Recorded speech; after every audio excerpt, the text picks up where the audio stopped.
the now and here. Gaming tales you need to hear. Laugh and shout and sometimes sneer. Memories from all those years. Console wars and secret tips. Tips and tricks from pixel trips. News that pours from gaming sips.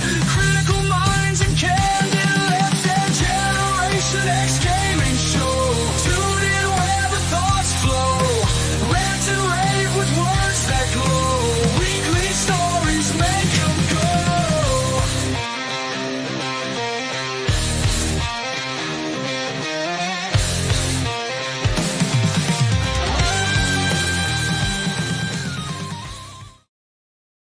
Hello, everybody, and welcome back to another day, another week, another episode of Generation X Gaming, the weekly podcast that goes over a few of the top stories from the past week, and we rant along the way. I'm 30 and still gaming, and joining me each and every single week is Sgt Mclusky. What's going on, bro? It's been a clusterfuck of a week. I know that. It's always something. Your microphone sounds weird all of a sudden. It didn't sound weird before the show. What kind of weird? And maybe it was because you got up too close. I think we're good. What's going on, chat? How's everyone doing? GenerationXGaming, Gaming, a weekly podcast that goes over a few of the top stories of the past week, and we rant the wrong way. This is the first episode after 500, Sarge. We just got another 499 to go to get to 1,000. We just do a countdown now. we don't count up. We count backwards. Yeah, we go backwards. We're back down to 499. Maybe we'll do that. Oh yeah, that coffee is great. Yeah. Yeah. On today's show, Sarge, we got lots of stuff to talk about. The title is called Rockstar Needs a Plumber. There's a lot of leaks going on. A lot of leaks going on with GTA. So we'll talk about that. We're going to talk about Sony might be canceling another live service game, but they're reworking it. We're going to talk about that as well. We're going to talk about Take-Two might be entertaining a brand new AAA field after GTA 6 reports say. We're going to talk about Star Citizen. Star Citizen had a really, really weird and strange stream that went on, so we'll talk about that as well. We're going to talk about Microsoft is cutting ties with Circana, so we'll talk about that as well. We're going to talk about, let's see, I'm trying to find the other one that we're talking about. We're going to talk about Columbia House, Sarge. Columbia House. That's right. They announced that the end of mail orders music club is done. You're like, wait a minute, they're still around? I didn't know they were still around. So they must have been doing it in like Utah and Arizona or something, because the rest of the country already went through that phase. Yeah, I don't know. The biggest story that we're going to be talking about is the GTA stuff. Is that when we get to it? Just leaks. Now, I haven't been following it myself. As I said earlier in the show this week, Jez Gordon was talking about is negativity more happening because of the algorithms and stuff, and my algorithm is clean, so I don't really. The only reason I know about the leaks is because chat has posted them inside of Discord and stuff. I watched the first one. I didn't watch the second one, but I would assume if you're clicking on that, you're constantly going to get more stuff going. Oh, this is a leak. That's a leak, and so we'll talk about that. How's it going, chat? Everyone doing good? Everyone had a good week. This is our Friday, basically, right? This weekend, you doing anything exciting, Sarge? I know what you're doing this weekend because you're coming up here. I was told. Yeah. My son, his nephew's birthday is his birthday week, so he's coming up, and we're all hanging out. That's always a good time. So we're hanging out at Margaritaville, the hotel chain thing, whatever. It's gonna be fun. Lazy rivers, water parks. Yeah, I just need a waterproof headset is what I need. Like that's why I miss the really small iPods that we used to have. The ones that had no moving parts at all. That if you went into the water, nothing happened. Like the stick of gum was my favorite, my all-time favorite. If I could find another one of those, headphones. You're talking about the shuffle. Yeah, the stick of gum. Like that was the best ever. I jumped in a pool with it. Nothing happened to it. Like that's what I'm looking for. There's nothing to ruin. Yeah, that's what I'm saying. That's what I need for the lazy river. That's what I need for the lazy river. I'm trying to think what else. Oh, tomorrow. I guess we'll go into what we've been playing. Let's go into what we've been playing.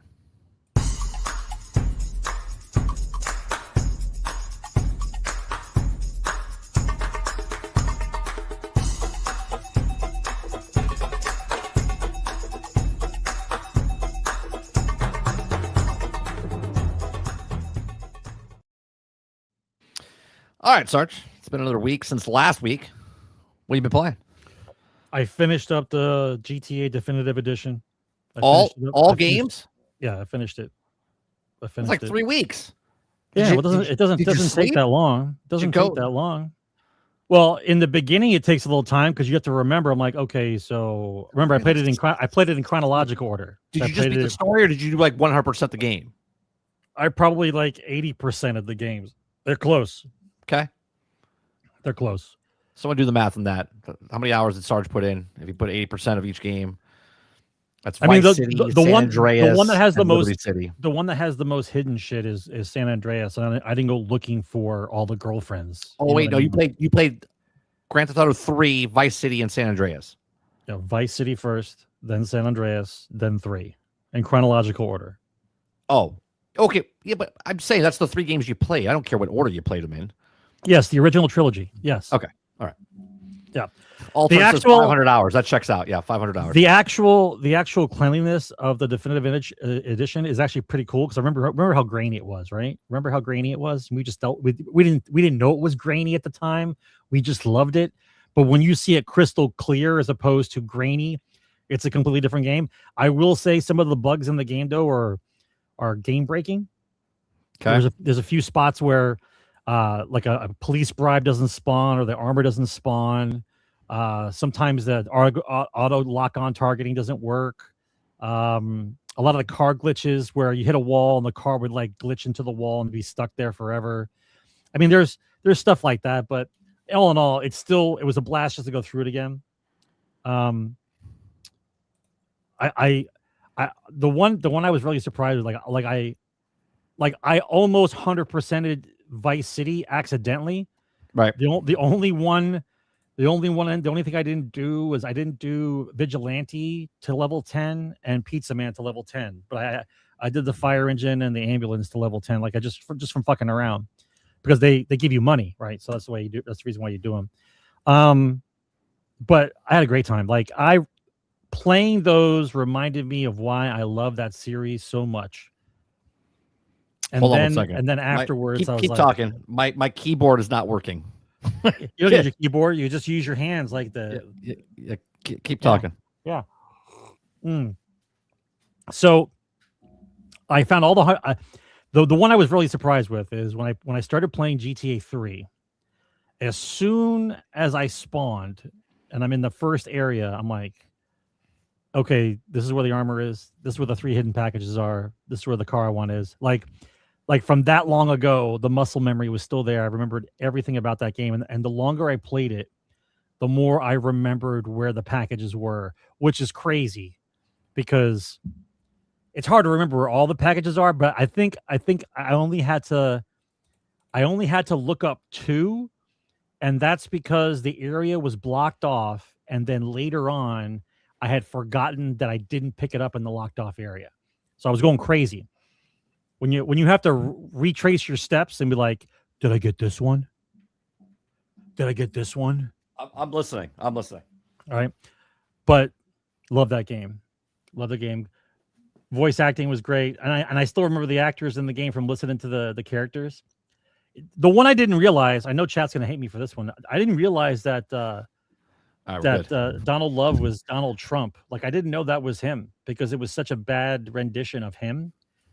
But everyone says it's supposed to be Trump. I didn't even know. I never knew. Is it? Mm-hmm. I didn't know that. Yeah, that's what they said. But who says? The people? No, the guys who, well, the hardcore guys, like this is the spoof on Donald Trump, and I'm like, I don't know if it's Donald Trump. It might be any real estate mogul guy, but I don't know about Donald Trump.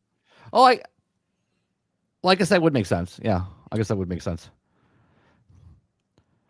And then because I never knew that it was Trump, but that's awesome if it is. I never knew that if it is. Yeah, and then because of that, I started playing, because you talked about it. Then I started playing Grand Theft Auto 5, and we started getting into this nonsense. And then I was like, I remembered why I stopped playing Grand Theft Auto 5, because it became like I appreciate realism and I appreciate the detail. Yeah, but I don't like it to be so realistic where it's tedious. And there's a lot of jank. There's a lot of jank and time in between things that you're doing. Well, here's my issue, right? Like, I didn't look up anything. I just like my character's like level 50 or 60 from when I stopped, right? So I start playing, I go into online, and I notice it's a clusterfuck as it normal. It's been 10 years, it's still a clusterfuck. You get in the room and all you hear is rocket launchers and flying bikes are going by. It's like the Jetsons. There's just flying cars and helicopters going by shooting each other. And I'm like, oh right, I remember. I have to start my own session. Otherwise, I'll be able to get nothing done because I'll be being shot at the entire time. Right. So it took me 45 minutes. It took me 45 minutes just to figure out the menu system. Yeah. So I got into my own server and I'm walking around and I'm looking and I'm like, okay, so what do I have to do? There's so many things on the map now because all the DLCs that released. And I'm like, all right, I'll just do some basic stuff. Let's find out what's what. So the light blue ones on the map are like, I guess, like the beginner jobs that you do before you get involved in anything. Treat you to go do something. Yeah. So there's Pizza Boy. There's Paper Boy, there's the medical delivery truck, there's a fire department one, and then drive a forklift, which I thought was ridiculous, right? So I played through all of them once. Yeah, I played through all of them once. And I see which one gives you a certain amount of money. And I'm like, okay, so the kitty delivery one, like the medical farm one, right? I was getting 110,000, anywhere between 110 and 120,000 for playing for maybe half an hour, right? Whereas the rest of them were like 25 or 30K. So I'm like, okay, efficiency kicks in. I'll just do this, right? So I'm basically learning how to drive again. They give me the Fast and Furious kidney transport vehicle, right? And I'm driving around the map at top speed, learning the maps again, learning how the car handles, like trying to get muscle memory back. So for the first 30 minutes, I want to break a controller. And then after the first 30 minutes, I learned how the car responds, and so we're doing well, right? And so after playing for a while, then it kept spamming me. It kept spamming me about like guys wanted me to take a mission and guys wanted me to do this and this guy wants to hear. My phone kept ringing, and so I had to go into like the sub menus and turn off all contacts. I'm like, I don't want to see all this shit on my screen. I just want to play for a little bit, right? And so I learned that the cheap one to start with was like the motorcycle club, because that's how you get the drug labs, and that's what I want to be anyway. I want to run my own drug lab again, like I did in Vice City Stories, right? So it's someone's coming in right now and thinks that you're like Breaking Bad. We're talking about Grand Theft Auto. We're talking about Grand Theft Auto. Fine. It doesn't matter if I'm talking about Grand Theft Auto or not, right? The point being is that I go, okay, so I need to get the motorcycle thing, so I need like 1.2 million for the motorcycle club or whatever, and so as I'm doing the kidney transport vehicle, Rockstar comes up and goes, thanks for signing up, which makes no sense because I've been signed up for 10 years. Here's $500,000. I'm like, oh, great. Right. $500,000 puts me to the limit where I can actually get the motorcycle club thing. Right. So I buy the motorcycle club. Right. I look at the missions inside them. They look decent. So as I start doing the missions inside the motorcycle club, I don't have the drug lab yet because you need more money. It's telling me that you do the mission. I spent 25 minutes doing the mission and I got 25 grand. I'm like, well, that seems a bit low. So I did the other mission, played another 25 minutes and got 25 grand. And I'm like, there's a pattern forming. Let's do it again. And then I played another mission. You guessed it, 25 grand. So for every half an hour was 25 grand. I go, wait a minute. The kidney transport's 100 grand for 30 minutes. I'll just go back and do that. Right. So I go back to the area where it is and I step into the circle and it goes, you're not allowed to do that because you have the motorcycle club. And I'm like, what now? I can't drive kidneys around town because I bought a motorcycle club. I'm like, I don't understand how this works. And so the whole time I went to every other mission and I'm not allowed to do them because I own the motorcycle club. And I'm like, what the fuck is this? Right. So then I spent 10 minutes trying to figure out how to sell the goddamn motorcycle thing because who wants to play for half an hour and get 25 grand? That's mental, right? I don't think you can sell it. We have to go to chat. Chat, can you sell your businesses inside of crypto? You can. Except here's the best part. Can you? You spend $1.2 million buying it, but when you relinquish the presidency of being the president of the motorcycle club, you don't get to sell the building to the real estate agent. You just walk away from the building. So I lose $1.2 million, right? Oh, no, you can, Altern. Yes, you can. You can walk away. And once I walked away, I could do the missions again. So What do you I'm mean? back Wait a on minute, wait. I'm back So on the what- kidney missions again. So wait a minute. You can sell your businesses in You're not selling. You're walking away. Oh, right. You're not getting anything back. You just stop it. Yeah, I'm out. Okay. I'm out. I got you. Yeah. It says no, you cannot I was, unless you are buying another business of the same kind. Yeah, no. No, He's not walk buying away. it. He's just walking away from it, meaning he's selling the business, but he's not getting any money back. He's basically burning it down to the ground and saying, I'm out. I walked away. I'm like, Yeah. I made more money in 2 hours than I spent 3 hours playing the motorcycle missions. I'm like, Krebsy's saying right here, he shouldn't have sell it. All he had to do was stop being MC president through the interaction menu. so if I was part of the club, So you I'm buy the, back, Sarge. I'm the only member. Here's how this works. I'm the only member because I bought the building, so I'm automatically president. How can I not be president if I'm the only one in the club? Can the club exist without a president? Well, let me tell you something, because mine's a little. I'm doing the mission because we thought we were going to do heists yesterday. Now, I'm so glad there's whiskey in this glass. You have no idea. Brainchild said before we started yesterday. It was like 5 o'clock in the afternoon, 6 o'clock. I said, "Hey, do you want to play some Grand Theft Auto?" All right. I was like, "We're thinking about doing heists." He's like, "I don't get home till like 9." He goes, "But there's a lot of prep work," and I'm like, prep work? What do you got to do? You just do a heist, right? Log on. Everyone's like, you need a submarine. And I'm like, I need a submarine.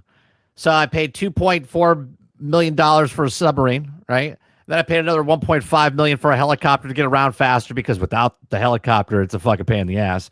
Okay. Then I had to do the mission, and then it didn't work correctly. So then I had to do it again because we were trying to get you into there, but then it didn't work again. So then I had to go back and watch the whole cutscene again. And then we had to do the actual mission of walking around the island, which I thought that was cool that you're going to an island. It was a pretty big island, but I had to walk everywhere or swim. I'm giving it benefit of the doubt because I haven't played in a long time. Right? There's a lot of stuff unlocked. I don't understand a lot of things. Sure. I just think it's a little screwy. It's convoluted. To have missions on the map that you can do, but once you purchase a business, you are no longer allowed to do those missions. I thought the whole point of the game was to have variations of how do you make money. Well, here, so you were making money.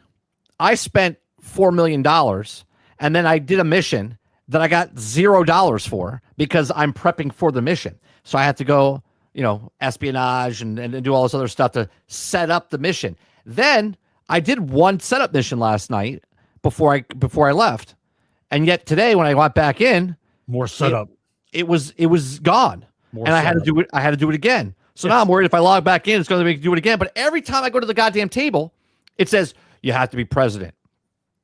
And I'm like, or owner, whatever the fuck it is, right? And I'm like, or boss. It says boss. And I'm like, okay, so I'm boss. Why do I have to keep picking the boss? Why every time I go to the table? Every single time. Something's messed up, because I know as soon as I go back, it's going to ask me the exact same thing again. It's not messed up. If you've been playing for 10 years, you understand all the convolutedness and it makes perfect sense to you. Understandable. I get it. 100% I understand. Right? My issue is that in order for me to do what I want, which is to run my own drug lab and sell drugs on the streets of Los Santos, right? I would have to get $6 million up front first, right? Yep. $6 million up front. You gotta make money. Then spend money to make money. Right. Then when I buy the motorcycle club, I can immediately go and buy the crack den and the meth lab immediately afterwards in order to start making money. What happened was I limped in. That's the problem. You can't limp in. I only had $2 million. I limped in. Locked out my ways of making your money maker. Yeah, you're making money maker to make less money. And so the money I had, the money I had remaining was like $700,000. In order for me to be at the crack house, in order to store the cocaine, right? I would need another $1 million. And if I'm only getting 25 grand every 30 minutes, you figure out how long it's going to take me before I can buy the damn crack den. Well, that's messed up. I have a question. I have a question for chat, because we haven't played in like 8 years. Okay. Messed up. Sarge is complaining about it's only 25,000 for each of those missions. If after a certain period of time, does he upgrade his business and then it's like 50,000, then 75,000, then 100,000? Or is it something like that? You have to upgrade to do stuff like that? Anyway, I did a mission today, chat, off stream, Me and Sarge were playing. He was doing his newspaper run. Kidney run. Kidney run, whatever. Okay. I was trying to prep for another mission. I had to get a boat, right? So I killed these guys on the dock, right? I got in another boat, and I went to go after them. All of a sudden, my boat disappeared. It just disappeared. And I was stuck in the middle of the lake. And then the boat's just glitched out in the middle of the water, right? The guys I'm trying to shoot, but I can't shoot them now because now I'm in the water. But now I'm in the middle of the northern lake up on top, okay? I'm stuck. I'm swimming after the boat, and the boat's just pulling away from me. So I go, Sarge, can you pick me up? Can you come pick me up? And he's like, pick you up? I was like, yeah, I need you to pick you up, whatever. So then we finally get in a boat, and then we're chasing this thing down. It's like, it is so much wasted time of me swimming or me like flying a helicopter. It's like, pick up this thing. And I appreciate it where it's like, go do this, set up the mission. I like it. I think it's cool. But it's like, holy shit, in between each of the stuff, once I drop it off, I gotta go back to the sub. Then I gotta click on the board again. Then I gotta say I'm doing this again. Then I gotta get back in the helicopter, and I take the helicopter to the thing. It's like, is this it? Can I just make money? Can I just make money? I just want to make millions of dollars in the online, but the time sinks is excruciating. Okay. Now Eclipse told me, he says, look, trust me, right? He says that you get a lot of money. Where'd you say it? $1 million? Right? You can make like $1 million. Yeah. Trust me. The heist will make you money. You can make it like $1 million in like 30 minutes. But after the 3 weeks of prep. After the 3 weeks of prep, after buying so if I make $1 million helicopter, a $3 million right. Let's say I put 10 hours in to prep for the mission, then I get $1 million. So basically it's like $10,000 an hour. Right? Listen, I understand it's a time 100,000, whatever it is. Let's not mince words. I understand it's a time sink because they sell shark cards. I get that. And I understand all the missions that gave you a certain amount of money and a certain speed of time were all nerfed. Understandable. I get it. What I'm talking about is I just started, right? After not playing for a while. And the beginning missions that give you money, that give you a decent amount of money to start, are cut off the minute you step into the pool of any of the DLCs that they had come out with. That's the part that bothered me. Now, Alter just mentioned about the list of cars. I love the list of cars. Gone in 60 Seconds is like one of my favorite movies. Crack Den and stealing cars in Grand Theft Auto has got my name written all over it. Talk to me after the show. I would love to find the list. Love to find the list. Absolutely. Morecat says, I like to give you a tour of all the business. Here's the thing, right? I'm okay. Learning. I like learning. I like the gameplay aspect of it. But it's like it takes so long to get there. And I get it. They want me to spend the shark cards instead of doing the thing. I just want to play the game part of the game. What happens to just, I'm playing it because it's fun. Right. That's the game part of the game. Right. I don't even care about the $1 million afterwards. I just want to get to the gameplay of the game. Yeah. You make everything so tedious. Where's the fun? Like, where's the fun factor of it? Like, I don't know what you guys are doing to me. I have to do 95 setups to a job that I only have 3 lives for. And if I lose one of the 3 lives, I've wasted a half an hour. Like, I don't understand that premise. It's supposed to just be a fun type of sandbox game, which I understand most people think it is. But after years of being beaten in the head about what a shark card does and how currency means meaningless, like when I was getting $100,000 for like half an hour, it's like one T-shirt in GTA.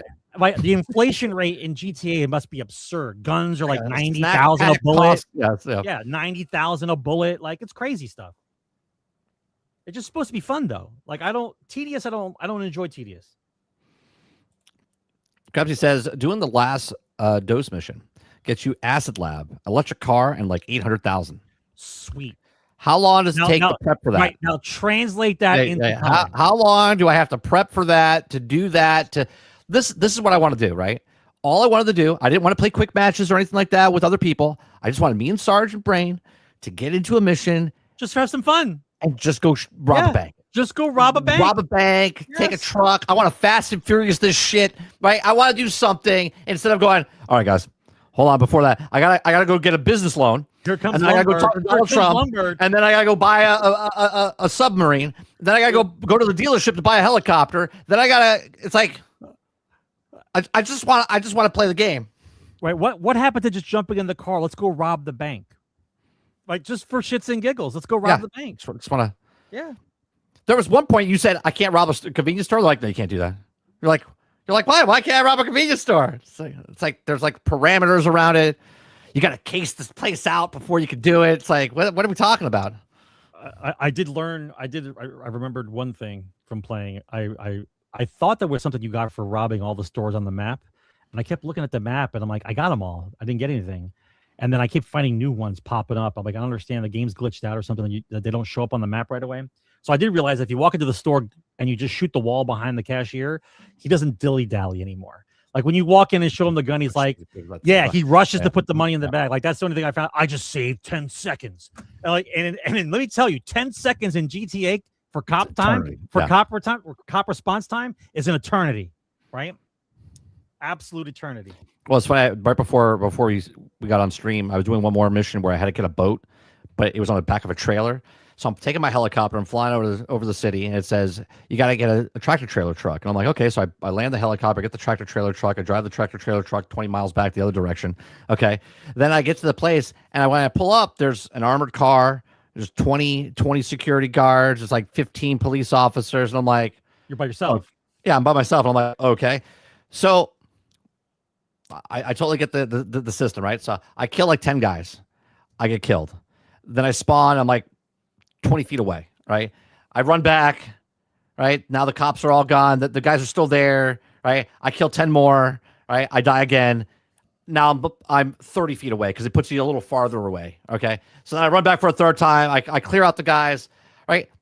To me, that's kind of ridiculous. It's like, I understand it's a game and it's like a checkpoint. You hit the checkpoint, but it's not like I had to do it again. It's like, you're just nickel and diming them until you get done with the actual thing, which means it's just a time sink because no matter what you do, the end outcome is you could die 15 times and go farther back every time you do it. But the end outcome is like, I killed 1, I killed 2, I killed 5. Okay, I'm done. Then you drive it back. And then when you're running away from the cops, where does everybody go?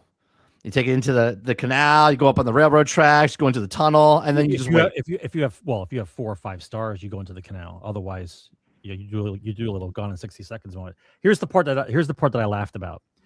Right? They said that every time you start a mission, the game automatically gives you full snacks, so you don't have to worry about stopping by a 7-Eleven every time you do a mission to load up on more snacks for your health bar. And I'm like, oh, that's kind of cool, right?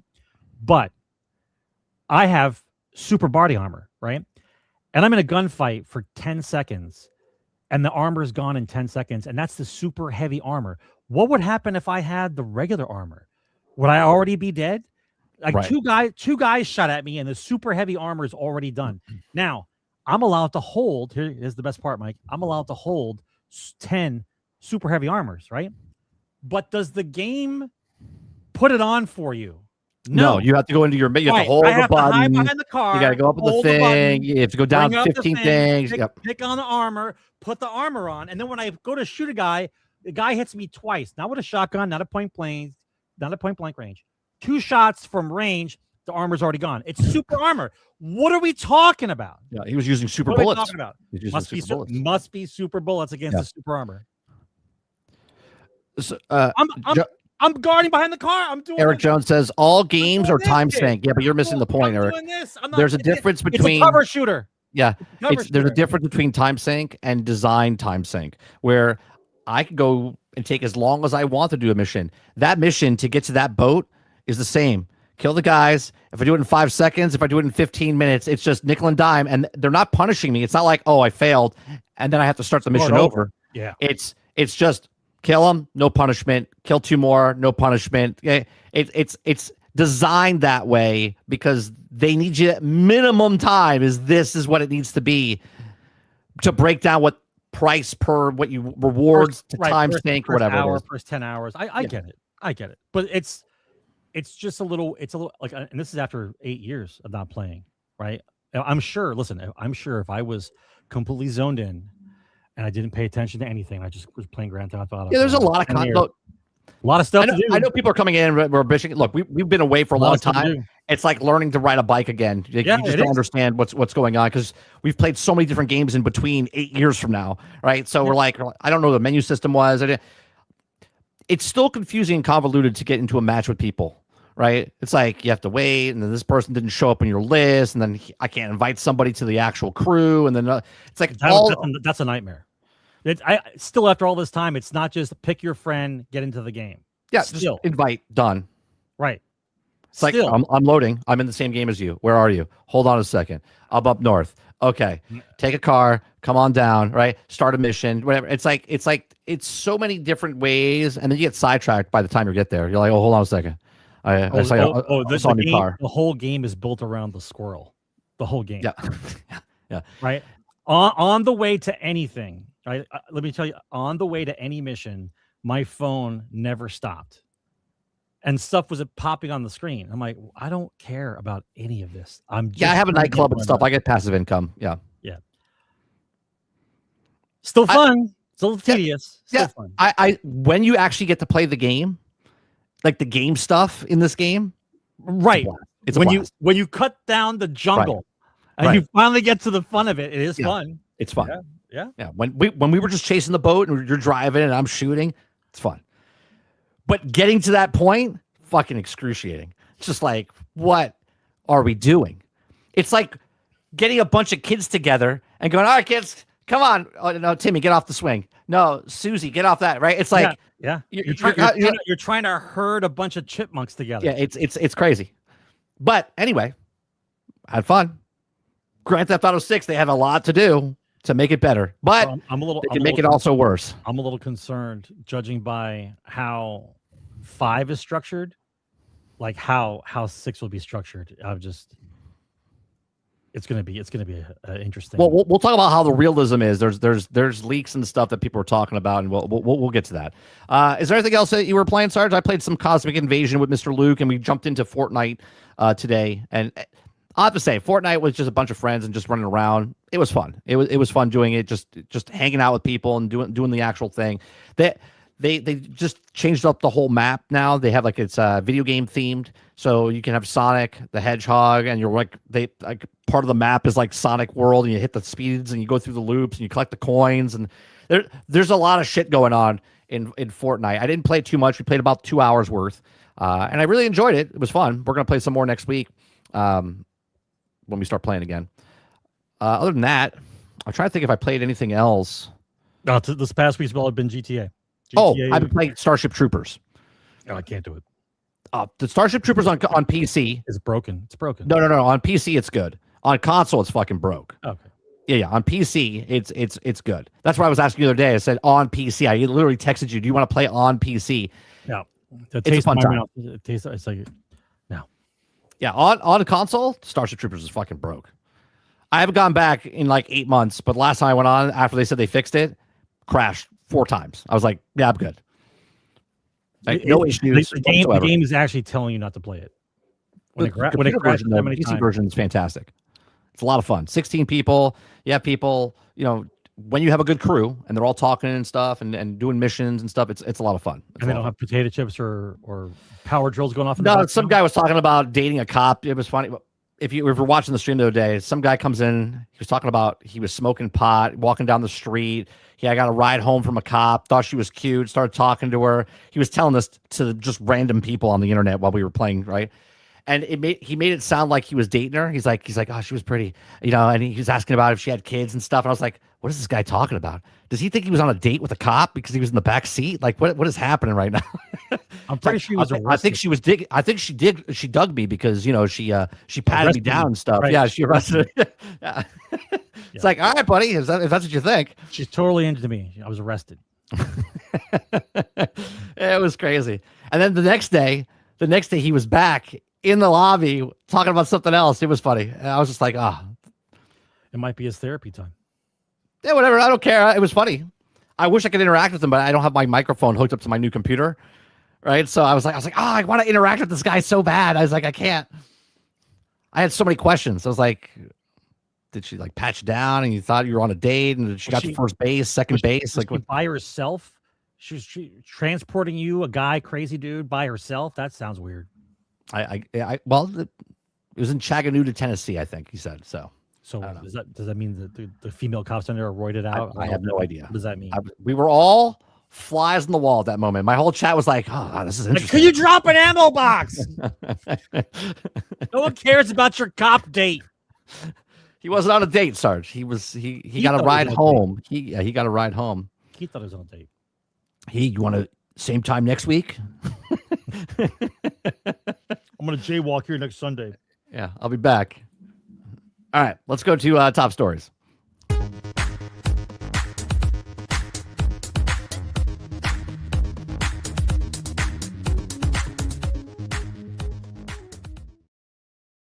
Start off with some good news, I guess.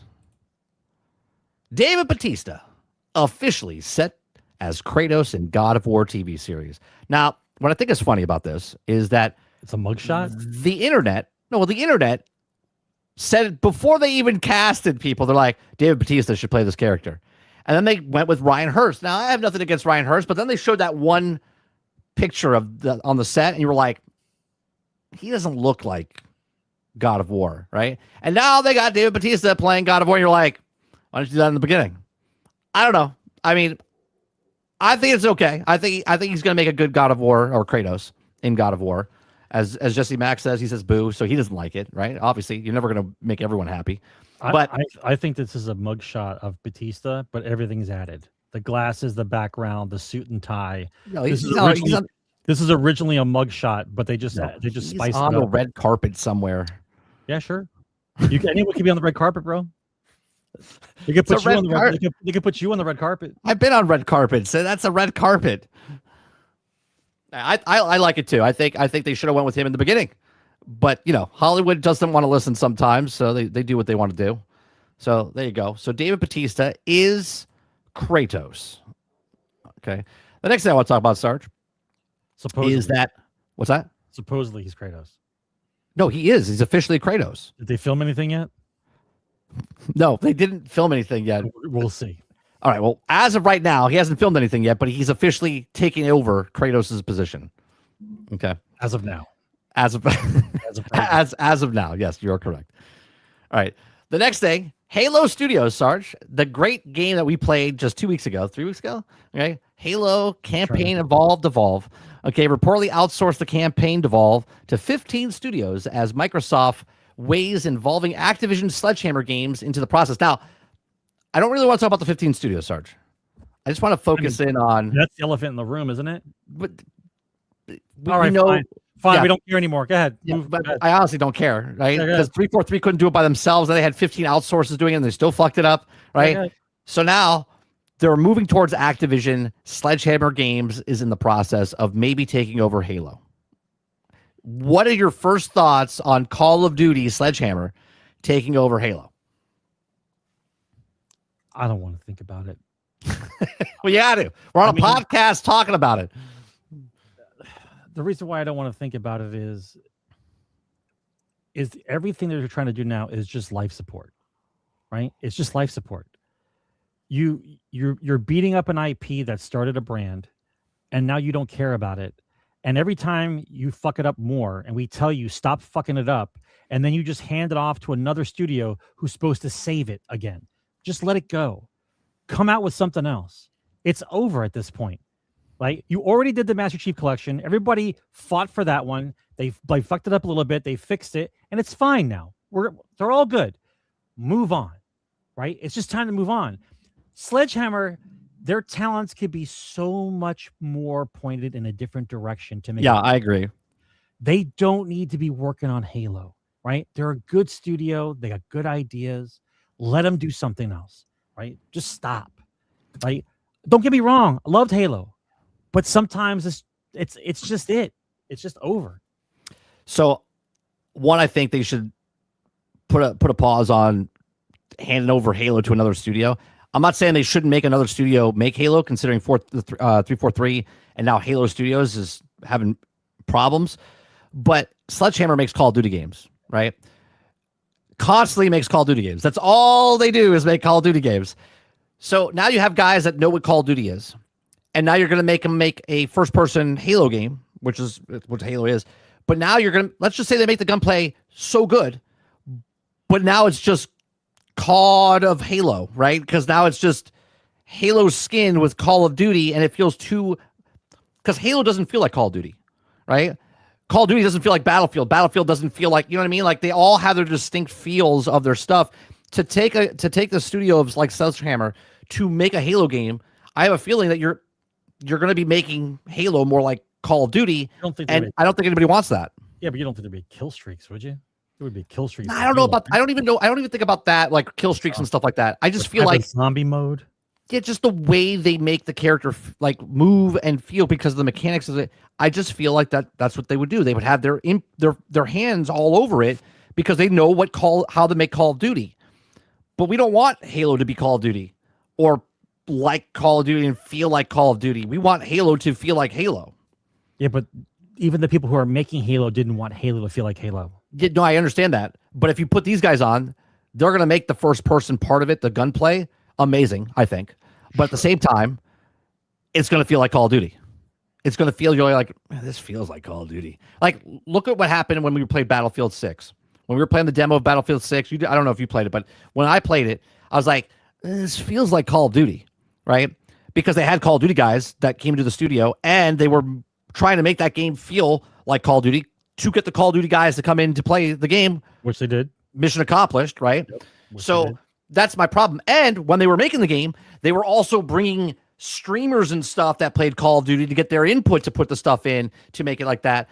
And now you look at it where Battlefield 6 very successful, sold the most games last year, fantastic, but the identity is completely shattered now, right? Because now they don't know what the game is, and they're trying to do other things because they've lost the identity. If you do this to Halo, you're going to lose the identity to Halo. At least now you're just like, it's a shitty Halo.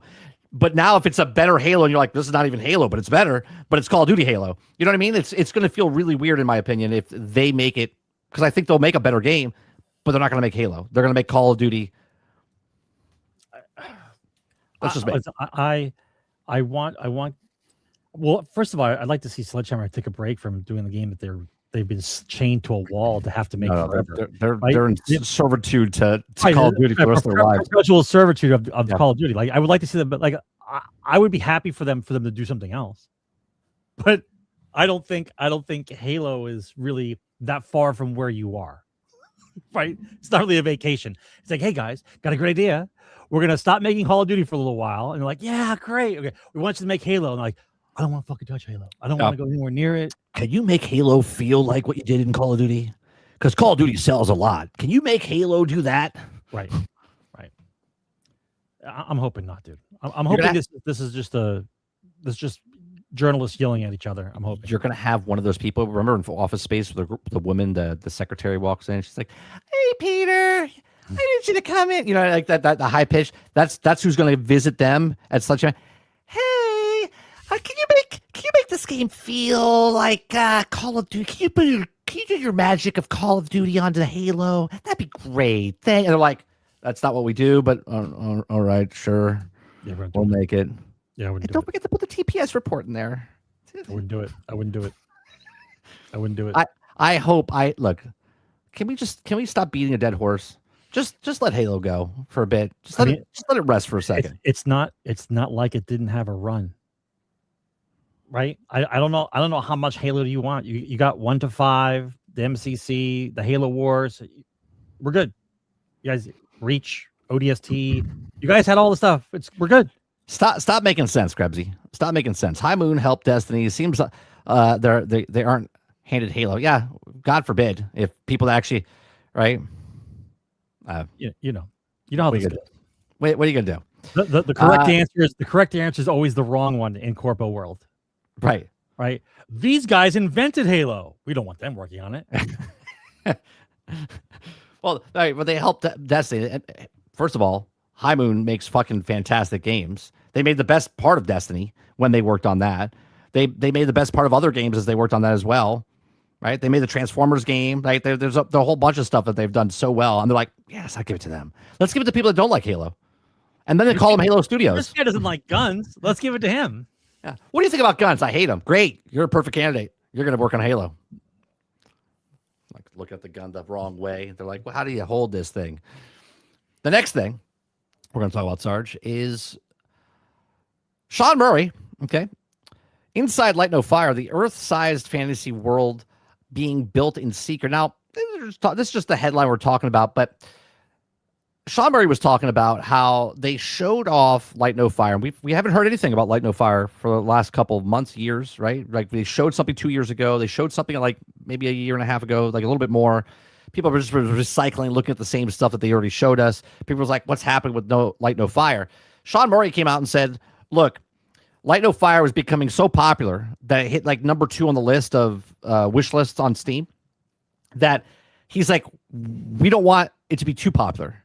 Okay, because he's learned his lesson from what happened to No Man's Sky, because when they were partnered with Sony and Sony was pushing them out and saying, hey, because they had an exclusive with Sony and then it was on PC, they were going to talk shows and all these other stuff, late night shows talking about No Man's Sky. And we all know the history of No Man's Sky. It came out as broke, buggy, unfinished because they hyped it to the next extreme. So Sean's like, I don't want to do that the second time.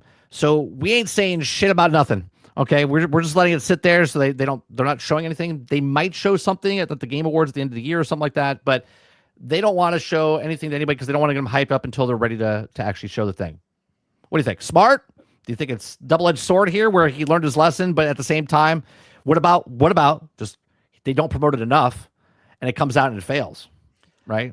Well, first of all, it was Sony pushing him. It wasn't himself pushing him. Right, so he can do his own, of course. He can do his own marketing if he wants to do his own marketing. I understand why he's apprehensive about it, though. That's fine. Right. Number 2 is he probably wants to wait until all the storm of GTA and all this other nonsense going on goes away. Like, right?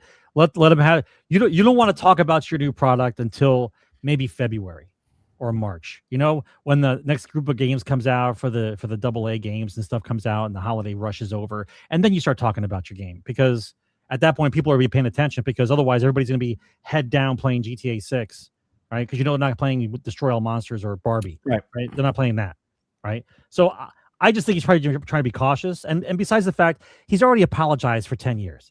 I mean, the apology's over. He can do what he wants. This is a brand new slate. Yeah. He can do what he wants at this point. The apology part is over, right? So I think without the corporate push on him, I think he'll be fine.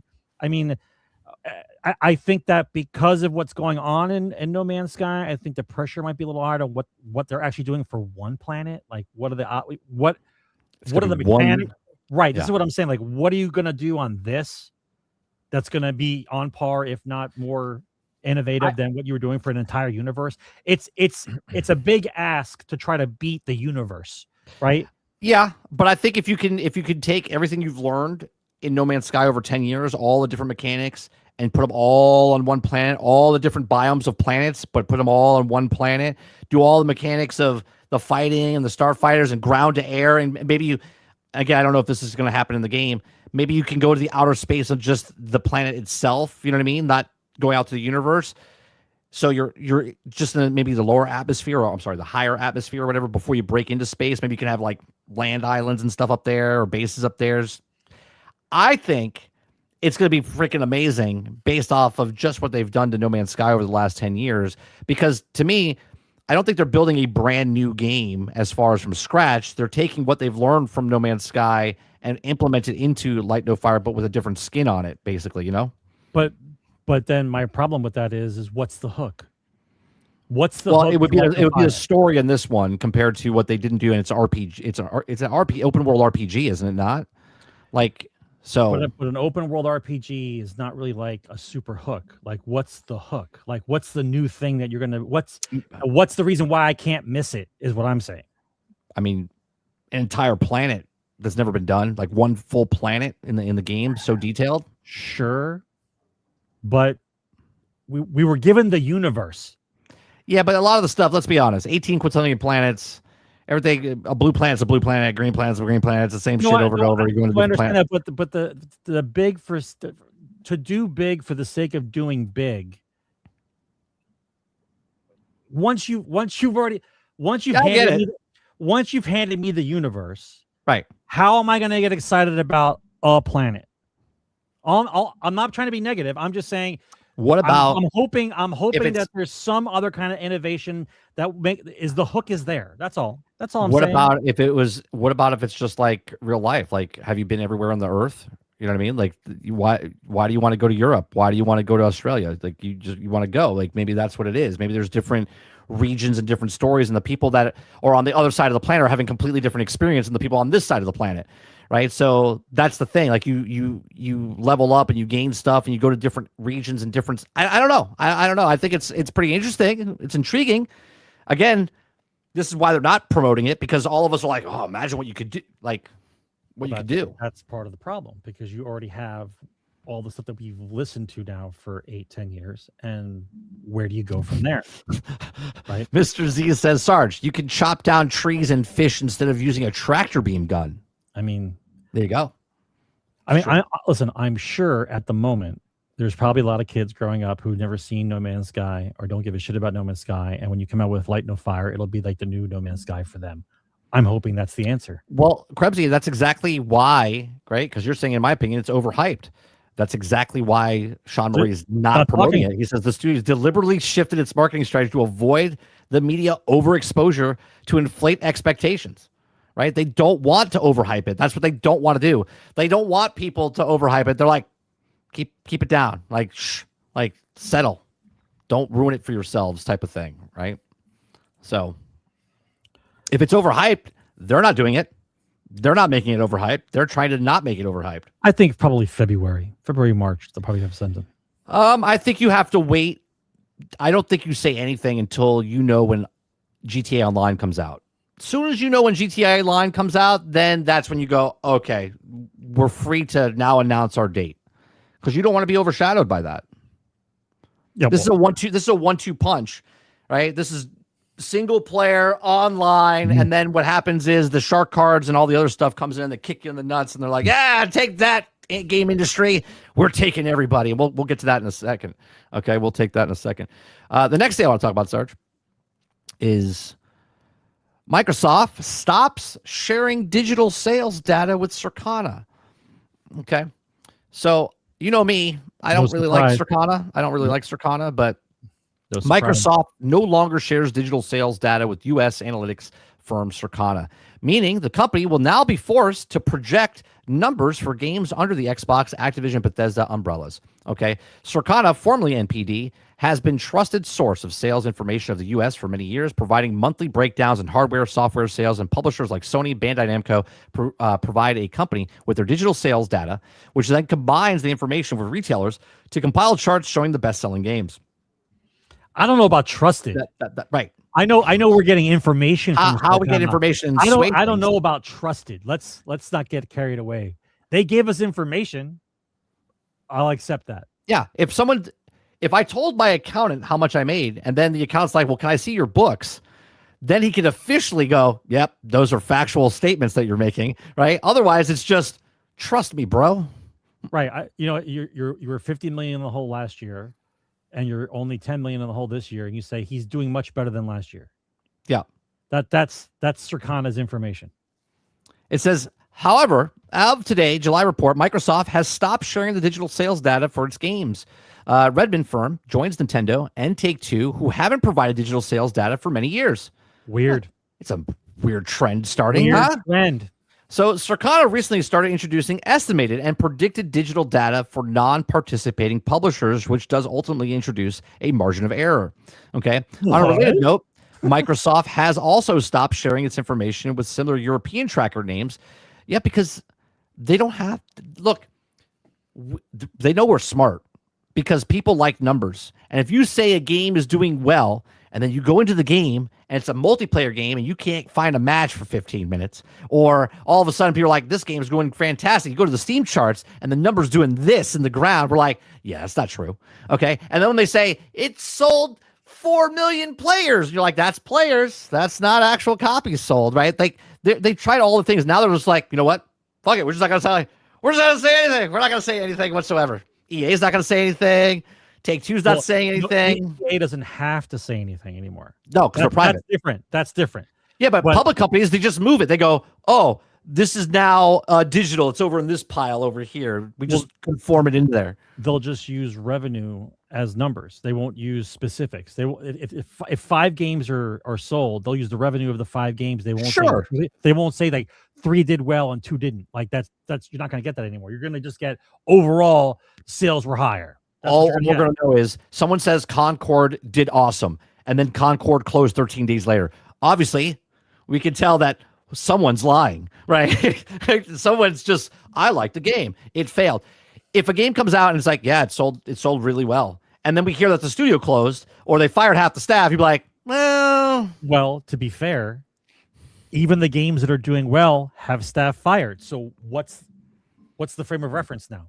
Right. You would just assume though that if they're firing people, it's not successful or right. So if you're doing well or not doing well, people still get fired. So we can't use that as an actual mechanic for if the game's doing well or not being fired. Right. If we're letting people go and the game did well, I'm still confused. Right. We can't even use that as a right. It's getting a little crazy, but you know why they're doing it. So look, everybody likes number going up, right? This is the direction that they're headed because they don't listen. It all comes back down to the same premise. You ready? I know it's going to piss people off, right? Before we knew how they ran the business, we were just gamers. We're just dudes waiting in the room, right? Just waiting for a game to come out, and we just hand them money, right? Before that's the way it was. We were just waiting for games to come out. We paid for a game. Now that we understand how they function, how much things cost, what factors involve in making a game, and who they hire and don't hire, since we know everything now, they can't manipulate the media to push sales for something that we already know what the truth actually is. So the only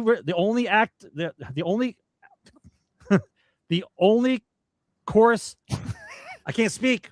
It's all right. It's like your brain's shutting off. The only recourse that they have is to not say anything or don't give the numbers out because they know they can't control the narrative anymore. That's the bottom line. I can't say that the game is the greatest of all time and get to sell an additional 3 million copies because we keep pushing that it's the greatest game of all time. Everyone knows now it's not doing well. We see the numbers, we see Steam, we see sales, and so now they can't hide it. So if you can't hide it, you can't build a narrative. And if I can't build a narrative, I can't push more sales. And if I can't do that, then there's no reason for me to share numbers with any of you. I'll just stay quiet and we'll do our own thing. That's the issue. Right. Well, it's true, Krubsy. Krubsy brings up a great point. He says E-Day launches in 6.5 weeks and is rumored to have a $400 million budget. This is a coincidence, right? Like they're like, remember, we said if it is true that it's $400 million, they need to sell like 11 million copies. Okay. Well, if they don't have to tell you what the sales are, they can just be like, yeah, we're doing great. Like, guys, don't look at the number below. There's 4 million people watching this stream right now. Don't look at the count down below. Okay. Like if that was gone, I could make up whatever I wanted, right?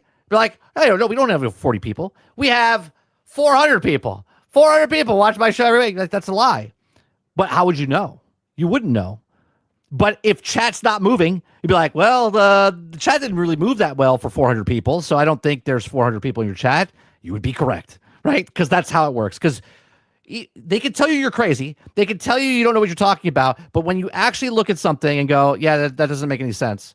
How can you be good at sales, but yet no one's playing the game? How come I can't find people playing the game? How come no one's streaming your game? How come no one's talking about your game? How come there's all these things that are, like, we could tell if something's popular or something's not popular. Spider-Man in theaters is popular. You could tell me you didn't like the movie and it's not popular, but everything else in the world tells you it's popular because everyone's talking about it, right? Everyone's talking about it. People that liked it, people that didn't like it, they're like, yeah, I don't like it, but it still made $2 billion. I mean, if E-Day doesn't go on Game Pass, they just sell the game, they might get 4 million copies. But I think going on Game Pass, I think if they came out and they made a game and they sold a game and the game is actually good, I think it's the best-selling Gears that they have. It could be.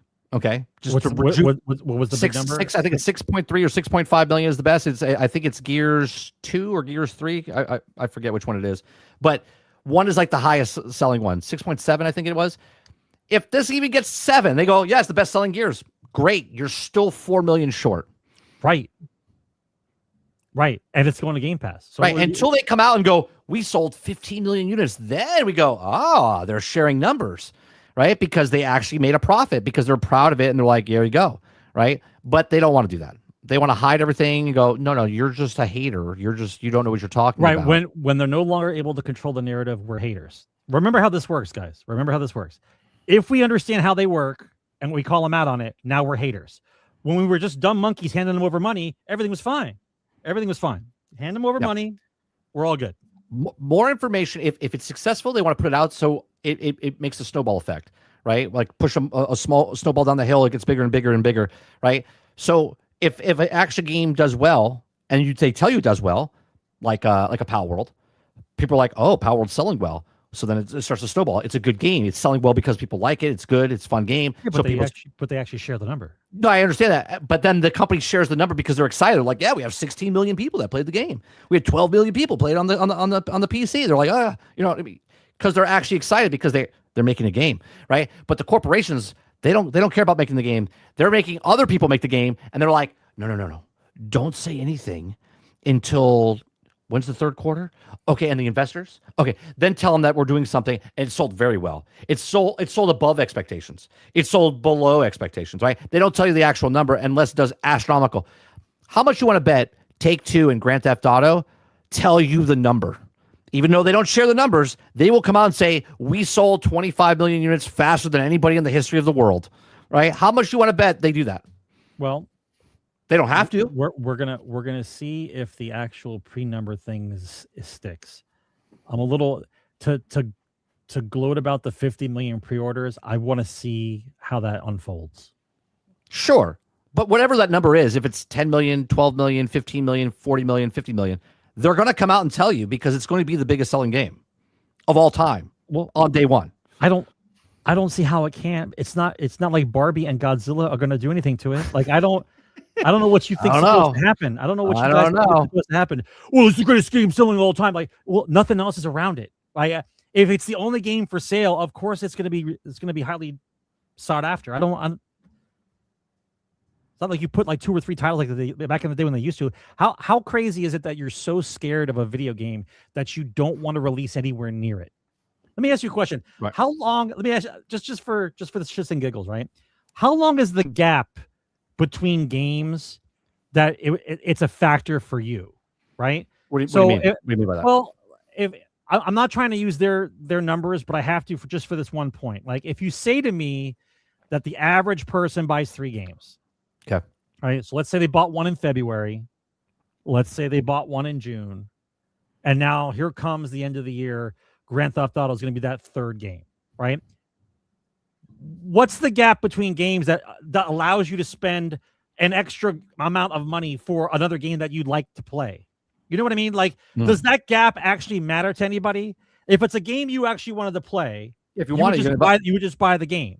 Yeah, right? if you're able to buy the game, you would buy the game because you want to play the game. Well, the reason why I'm saying that is nobody wants to release around GTA because they're afraid that if they release their GTA, that they're going to buy GTA but not buy their game. If I wanted to buy the game that was coming out near GTA, I would go out and buy the game I like that. You know, do you understand what I'm saying? They make it sound like that if they released during GTA, that they would get no sales. If it's a game that I wanted to play, you're going to buy it. You would buy it. Yeah, right? No, I understand what you're saying. So what they're saying is, in order for us to sell more copies than the people that actually want to buy it, we have to sell somewhere outside of the realm of GTA. Otherwise, we're not going to get the numbers that we need. So what you're actually saying is there are people out there that don't love your game, but might accidentally buy it because there's nothing else for them to play at that time when you release it. That doesn't make sense to me. Well, okay, I'll give you an example. Like, so I didn't have a game in my spot, and I played that other game the other day called Horde Guard, which is a demo I played. Not on my radar whatsoever.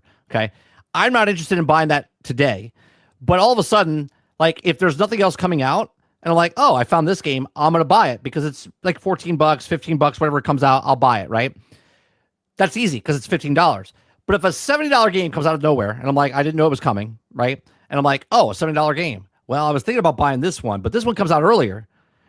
I might buy this one, and now I have to wait to buy this one. So they're jockeying for positions because if people coming in and I only have $300 a year to spend, okay, and I already spent, but that's 2 rubbish. games. But no, I understand that. I understand, but that's what the stats that they say: 3 people, whatever, right? If I only have enough money to pay 3 games a year, and all of a sudden a fourth game came into the running and it came out sooner than the other game, and you're like, oh, I really want to buy it. I really want to play it. Now you have to wait to buy the next game, the fourth game, because you have the money, but you don't have it yet. Yeah, so you have to wait a couple more weeks, a couple more months. What I'm saying, but that's you're still going to buy it. You're just not buying it on the day. Yeah, but that's what I'm saying. What's that gap? Somebody's gap is 2-3 months. Two paychecks. So if 3 paychecks. If a game comes out, but this is why I think it's all bullshit. If a game comes out during the part of my cycle, my financial cycle, that I can't afford the game, but it's a game I really want, and I have no impulse control. You put $5 down at GameStop. I'm gonna just hand over my credit card and buy the fucking game. I don't understand. And put it in your backlog. Do you understand what I'm saying? I don't understand. I do understand what you're saying. I don't understand the fear of releasing during another game when beforehand it was competition. Now it's like, I can't release anywhere near there. God forbid no one will buy our game if this game comes out. I'm like, that it doesn't compute to me. I just hand over a card and buy the fucking game. Me personally, I don't need to play a new game day one, because a new game is always going to be a new game if I've never played the game. It doesn't matter if it's a 15-year-old game and I buy it 15 years later. It's new to me. It's a new game to me. Now, someone like, well, you could ruin it. Sure, I could go online and someone ruined the story for me. But at the same time, if I really cared about that game, I'd probably not looking up stuff to ruin the game for myself. But that leads into the story. Let's not go there yet. But that goes to the story. We are leading into that story. Oh, is that what you're going? Yeah, we're going GTA. Oh, I didn't know you were going that way. I thought we were going a little later. No, we're at 9 o'clock. All right. So GTA 6 right now is dropping leaks. It's like a fucking Titanic right now. It's just like shooting out left and right. People are, they're fake. They're real. There's so much stuff going on, right? And I haven't been following it because it's not in my algorithm. I'll be honest with you. The only reason I know about the leaks is because chat put it in Discord and said, hey, did you see this? I watched the first one. I didn't watch the second one. I'm not even buying the game. I don't care if it gets spoiled either. It doesn't matter to me. I don't care. So we're gonna talk about this because this is from Push Square, and I gotta go backwards on this, okay? Because this is the original story, and then as I scroll up, it's basically to today, okay? So the original story, right? Multiple videos of what appears to be legitimate GTA 6. We know this now because they've been taken down, obviously. Okay. And currently being posted on the internet by a leaker. It says, I've seen 2 clips so far. The first depicts Jason at his house from a trailer playing some basketball, and the second features some driving and crimes that attract attention to the cops. It will not be leaking in either video, but they are also easily found through social media. Okay. So that's what's happening right there, right? Fans are reporting receiving DMCA takedowns from publisher Rockstar, which suggests the videos are real. There are also an image of what claimed a GTA 6 full map circulating online. Reportedly, we will not be showing any of that as well. Okay. Then update 1, which is on Wednesday, the 19th. Okay. GTA 6 gameplay taken from an in development build has been published online, and it sees Jason inside a strip club. He's seen talking to a few NPCs, all while receiving multiple what up messages, okay, which I guess is the app inside the thing, okay.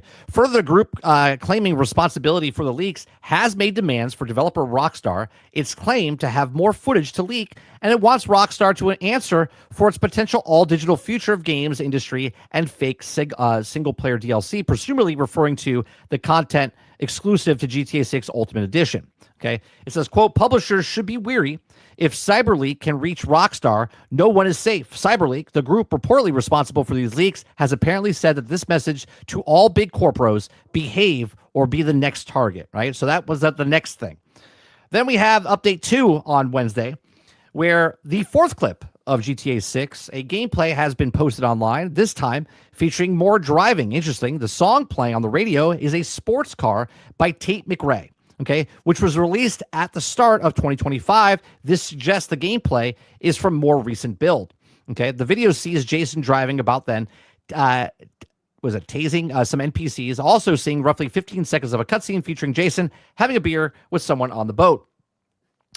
Then we have the update from today, okay, where it says an important update for GTA 6 gameplay leak Saga. It appears that the person posting the clips online has access to some of the actual game. They're not just posting videos. They're either been sent out or obtained. In other leak clip, a leaker sees playing Jason shooting into a wall and the word leak, and the leaker is questioning has put their name cyber leak all over the clips that posted online. When you take the gun and I haven't seen the clip myself. I'm assuming he's like shooting the gun and writing his name like That's on the wall. That's a lot of bullets for cyber leak. Right. So this is that true, chat? I don't know. I haven't seen it myself. Right. This came after another leaked video of Jason flying over the city, which looks jaw dropping. Okay. I was just saying that yesterday when we were playing Grand Theft Auto 5. I was like, man, the night scenes in this game are still, and that's 13 years old. With the extent look at GTA 6 on Netflix, still a week away. So next week, chat, just let you know, I won't be watching Netflix. Okay. Even though I have Netflix, I won't be watching it. I'll be watching the trailer here, 9 o'clock. Right, 1 week from today, on this stream, me and Sarge will see it for the first time on stream. I mean, I'm gonna try to see it. I'm gonna try to see it 6 hours before. Are you? I'm not. I'm not gonna watch it. I mean, I want to see if they get takedowns or not. They said anyone can watch. Oh, you want to see if other people can cover it? Yes. Yeah. Yes. I'll wait. I'm not fucking with Netflix. I'll wait till it comes on to YouTube. I'm not saying you do it. I'm just no. I understand that. I'm not showing it on morning stream. I'm not going live when it goes live. I'm waiting for when it comes out on YouTube, because I don't need to get the wrath of Netflix. Netflix will take down your whole fucking channel if that's what they're going to do, and I don't want to take that chance. So unless they come out right before and say anyone can stream it, which is stupid, because if you have a 6 hour contract ahead of time and everyone else can stream it and show it on their YouTube channels, but it's coming on YouTube later, 6 hours later, that doesn't make sense. But anyway, it says, with an extended look at GTA on Netflix still a week away, the fact that the leaker has access to the build of the game means they could continue leaking gameplay and story content on the internet. This could raise serious concerns surrounding the spoilers, as while the gameplay will be updated and improved in the final build releasing on November 2026, you expect the pilot or the plot of the cutscenes in generally stay the same. Okay, so I don't give a shit. I got no pony in the race here. Okay, if you're concerned, if you're a person that wants to play GTA 6 and you're concerned that they're going to ruin it for you, guess what? Don't look. Don't fucking press the button. Right? Don't look at it. Stay off of Twitter. Right? Don't go to Instagram. Don't I know you guys are so. I gotta look at it. Like you gotta freak out because you have to look at your phone every 5 seconds to see if they leak. And then your friend's like, "Did you see the leak? Did you see the leak?" I saw one leak because I don't care to look at the leaks. Okay, but look, I understand it pisses a lot of people off that he might show stuff that you don't want to see. Option one, don't fucking click on it. Right? Yeah. If I was in love with GTA 6 and I didn't want to be ruined, and someone put the actual ending of the fucking game on a website, I wouldn't click on it. I would wait until I play the game. This is the ending. However, if let's say a couple things. Number one, I don't believe it's one person. I don't believe the leaker is one person. I believe it's multiple people. There's some theories going around. I don't believe it's one person. That being said, in order to fuck over Rockstar, like you want to fuck over, like people are acting like they are doing, like if you put the ending of GTA 6 on a Times Square Jumbotron in New York City and play the ending there, that I would say would be the screw you to Rockstar. But to put it on a website that you have to click on to look at before it gets taken down immediately, to ruin it for yourself, it seems meaningless to me. It would be ruined to nobody who doesn't want it to be ruined. Right. Well, there's another one, okay, which is GTA 6 may have a second leaker with access to internal files. Okay, the second group is reportedly circulating GTA 6 development material from a newer build. Okay, Rockstar Games is already dealing with the fresh GTA 6 footage spreading online just days before its big August 27th showcase. Now another group has entertained the picture, claiming that the access to a separate batch of internal development material. If this is true, and the first guy is doing what he's doing, and then this person is doing what they're doing, there is a theory going out there that we actually covered a couple months ago when they talked about there was like 32 or 35 Rockstar developers that were in a Discord together, leaking stuff, and they all got fired. And then people brought up that they got fired because they were trying to do union stuff and that whole thing going on. So that could be it. It could be completely separate. I'm not saying those people are it, but that's a theory going around. Okay. So it says amongst the material being circulated is unpublished screenshots said to come from April 2026 build alongside development files. okay, legitimate, that would make the material considerably newer than some of the GTA 6 footage already circulating online.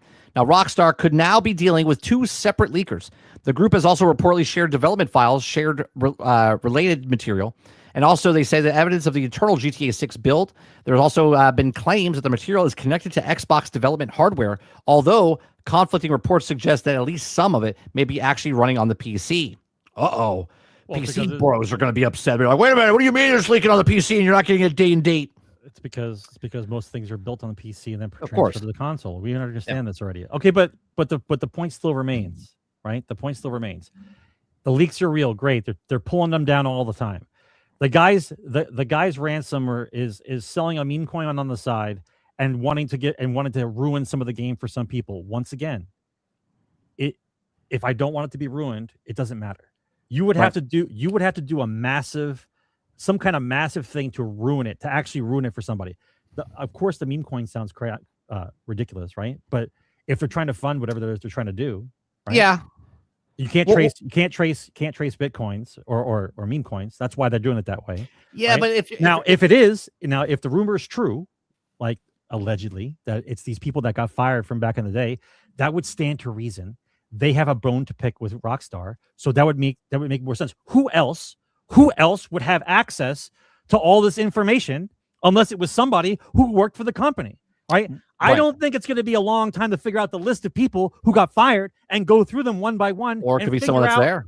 Well, there might be somebody on the inside helping them out. That's also possibly true.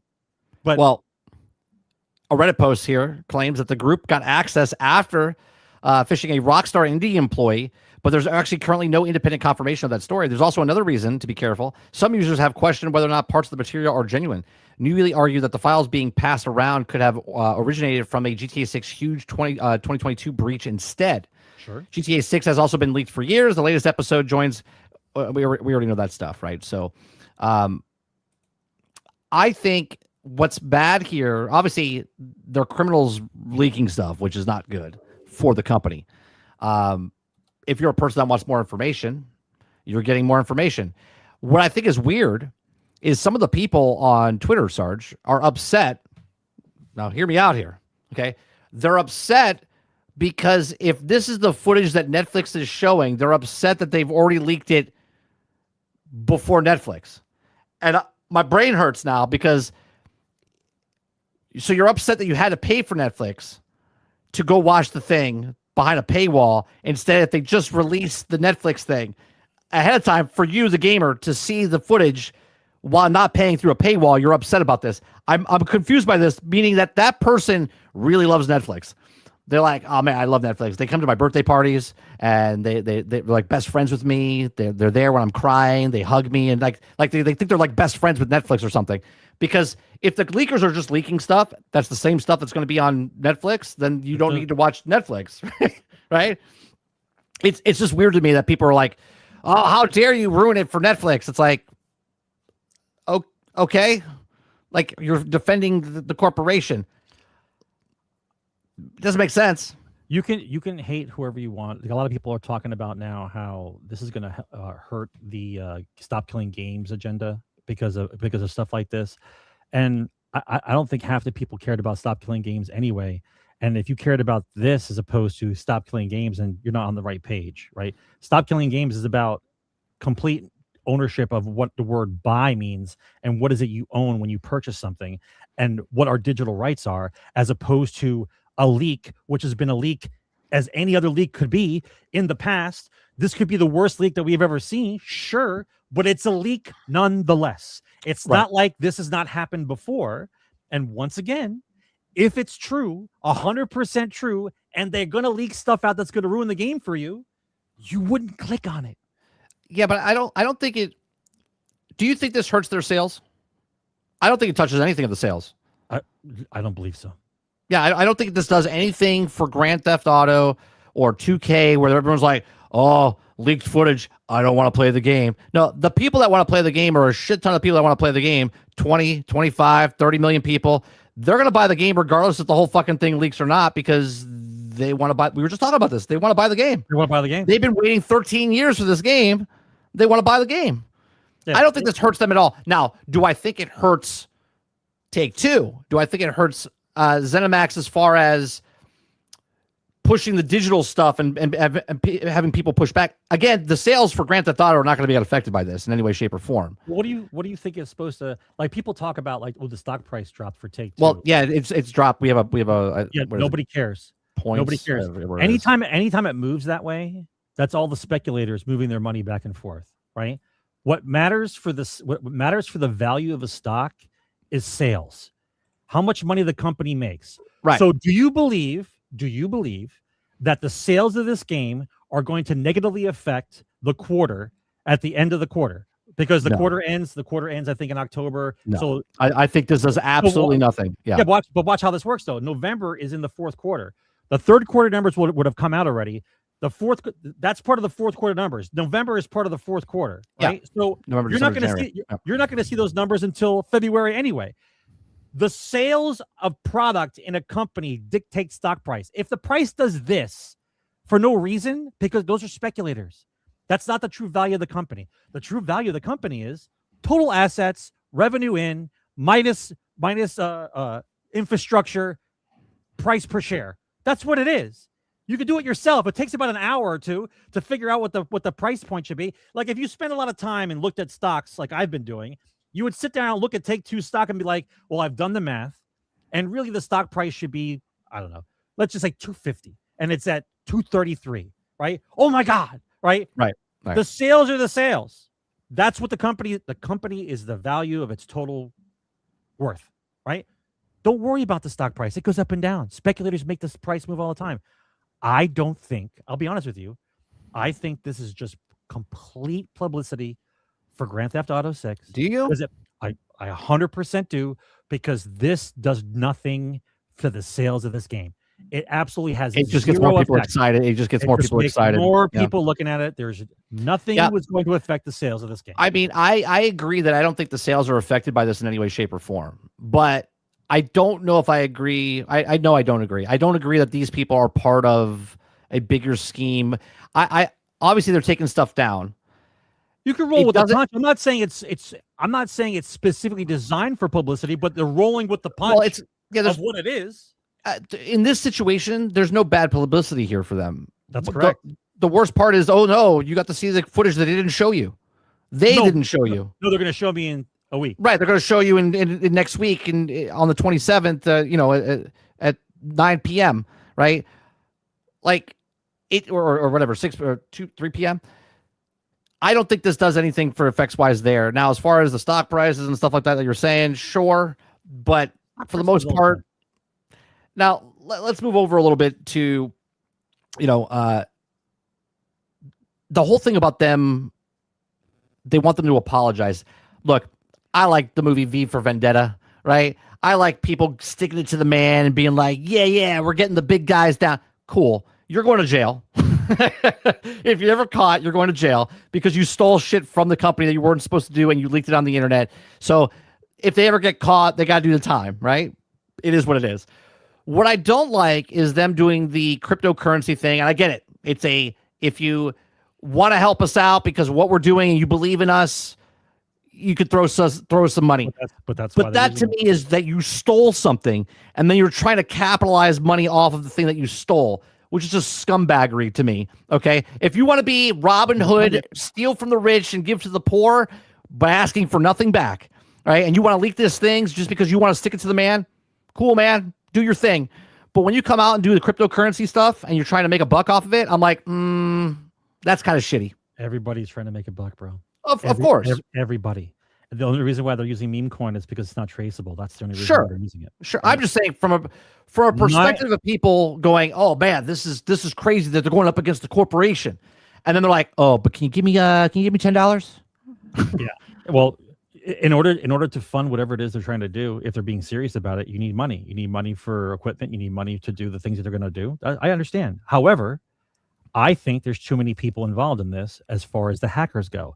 Here's what's going to happen. Here's my take. Some bad actors are going to get caught real fast, and they're going to route other people. Let's say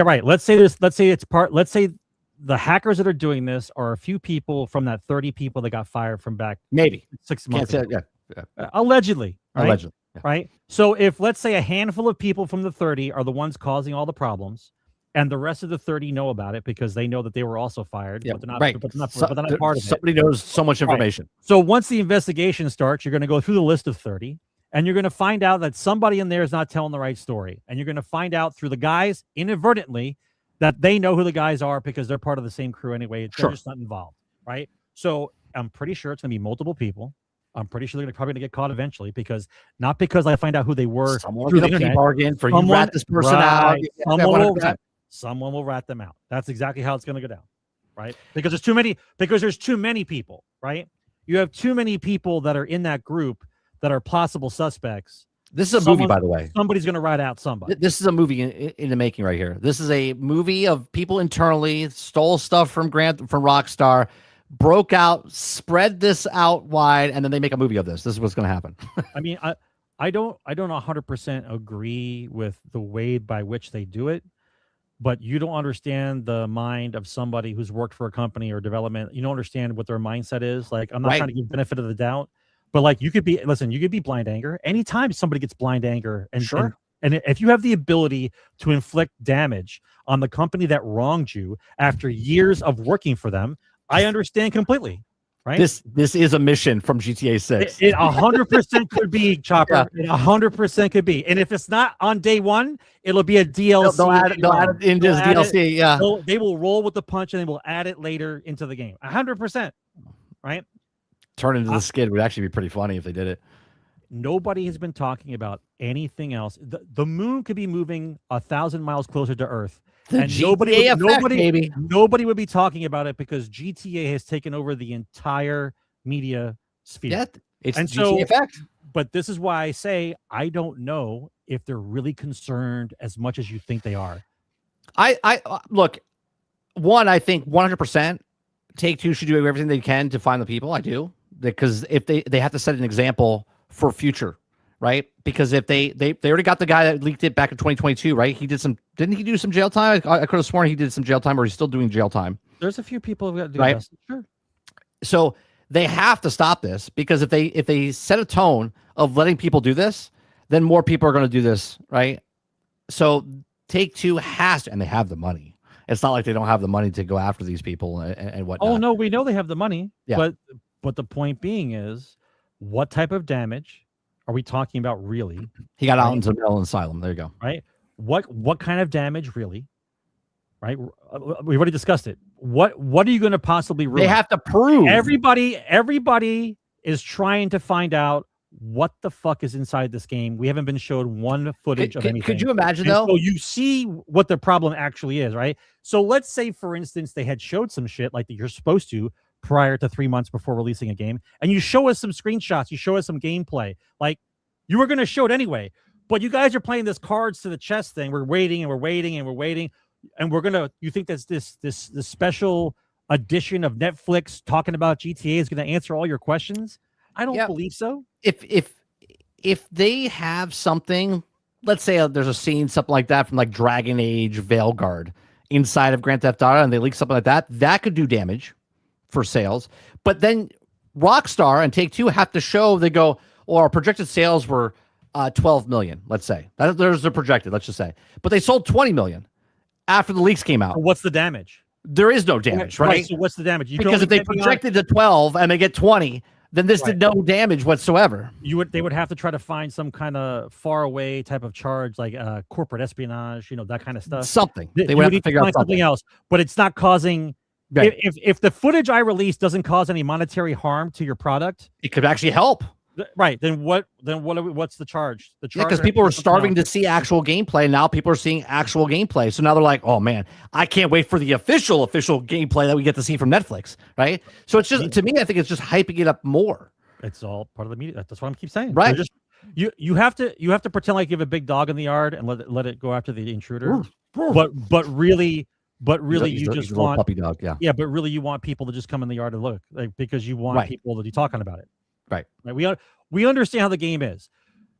If let's put it this way. If all of a sudden you're on a soapbox pissed off about guys who allegedly were fired from Rockstar taking it out on the company that fired them, right? And you're going to defend you're gonna defend Take-Two and Rockstar now after you took a giant bite out of the Sony sandwich, the shit sandwich, Yep. the Microsoft shit sandwich, the firing of employees for no reason, the firing of employees. Like you defend the corpo to the, but as soon as it comes down to the actual thing that we're talking about, now you're going to defend the corpo 100%. I have questions. I do too. Yeah. I have questions. I know people want to stand on the side of just. We're going to start right. It's not cool that they're leaking all the information. That's right. It's not cool. Is it also cool that everyone gets fired even though your game does well, and you're trying to take away my rights for digital ownership, and you're right? All this list of stuff is against me. That's cool, right? Right, but that's completely fine. Like I don't know where you guys want to draw the line on this one. I'm calling this a publicity stunt, and it's working well. Yeah, I think it is as well. In the leak footage, people are talking about the first big GTA 6 debate. He is here. Cars needing gas, Sarge. What do you think about this?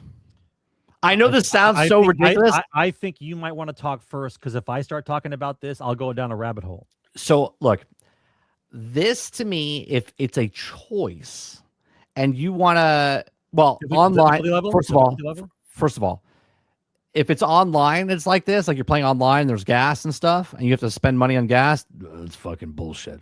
Okay. If it's a single player game and it's part of the system and it's just annoying, like you're on a mission, you're like, oh, hold on, I can't do the mission. I got to go gas up the car first. Right. But then they make it easier. They're like, well, instead of going to the gas station and gassing it up, all you got to do is just pay this buddy. And you know what I mean? It's if it's a mechanic. Why is it there? But why is it there? Right.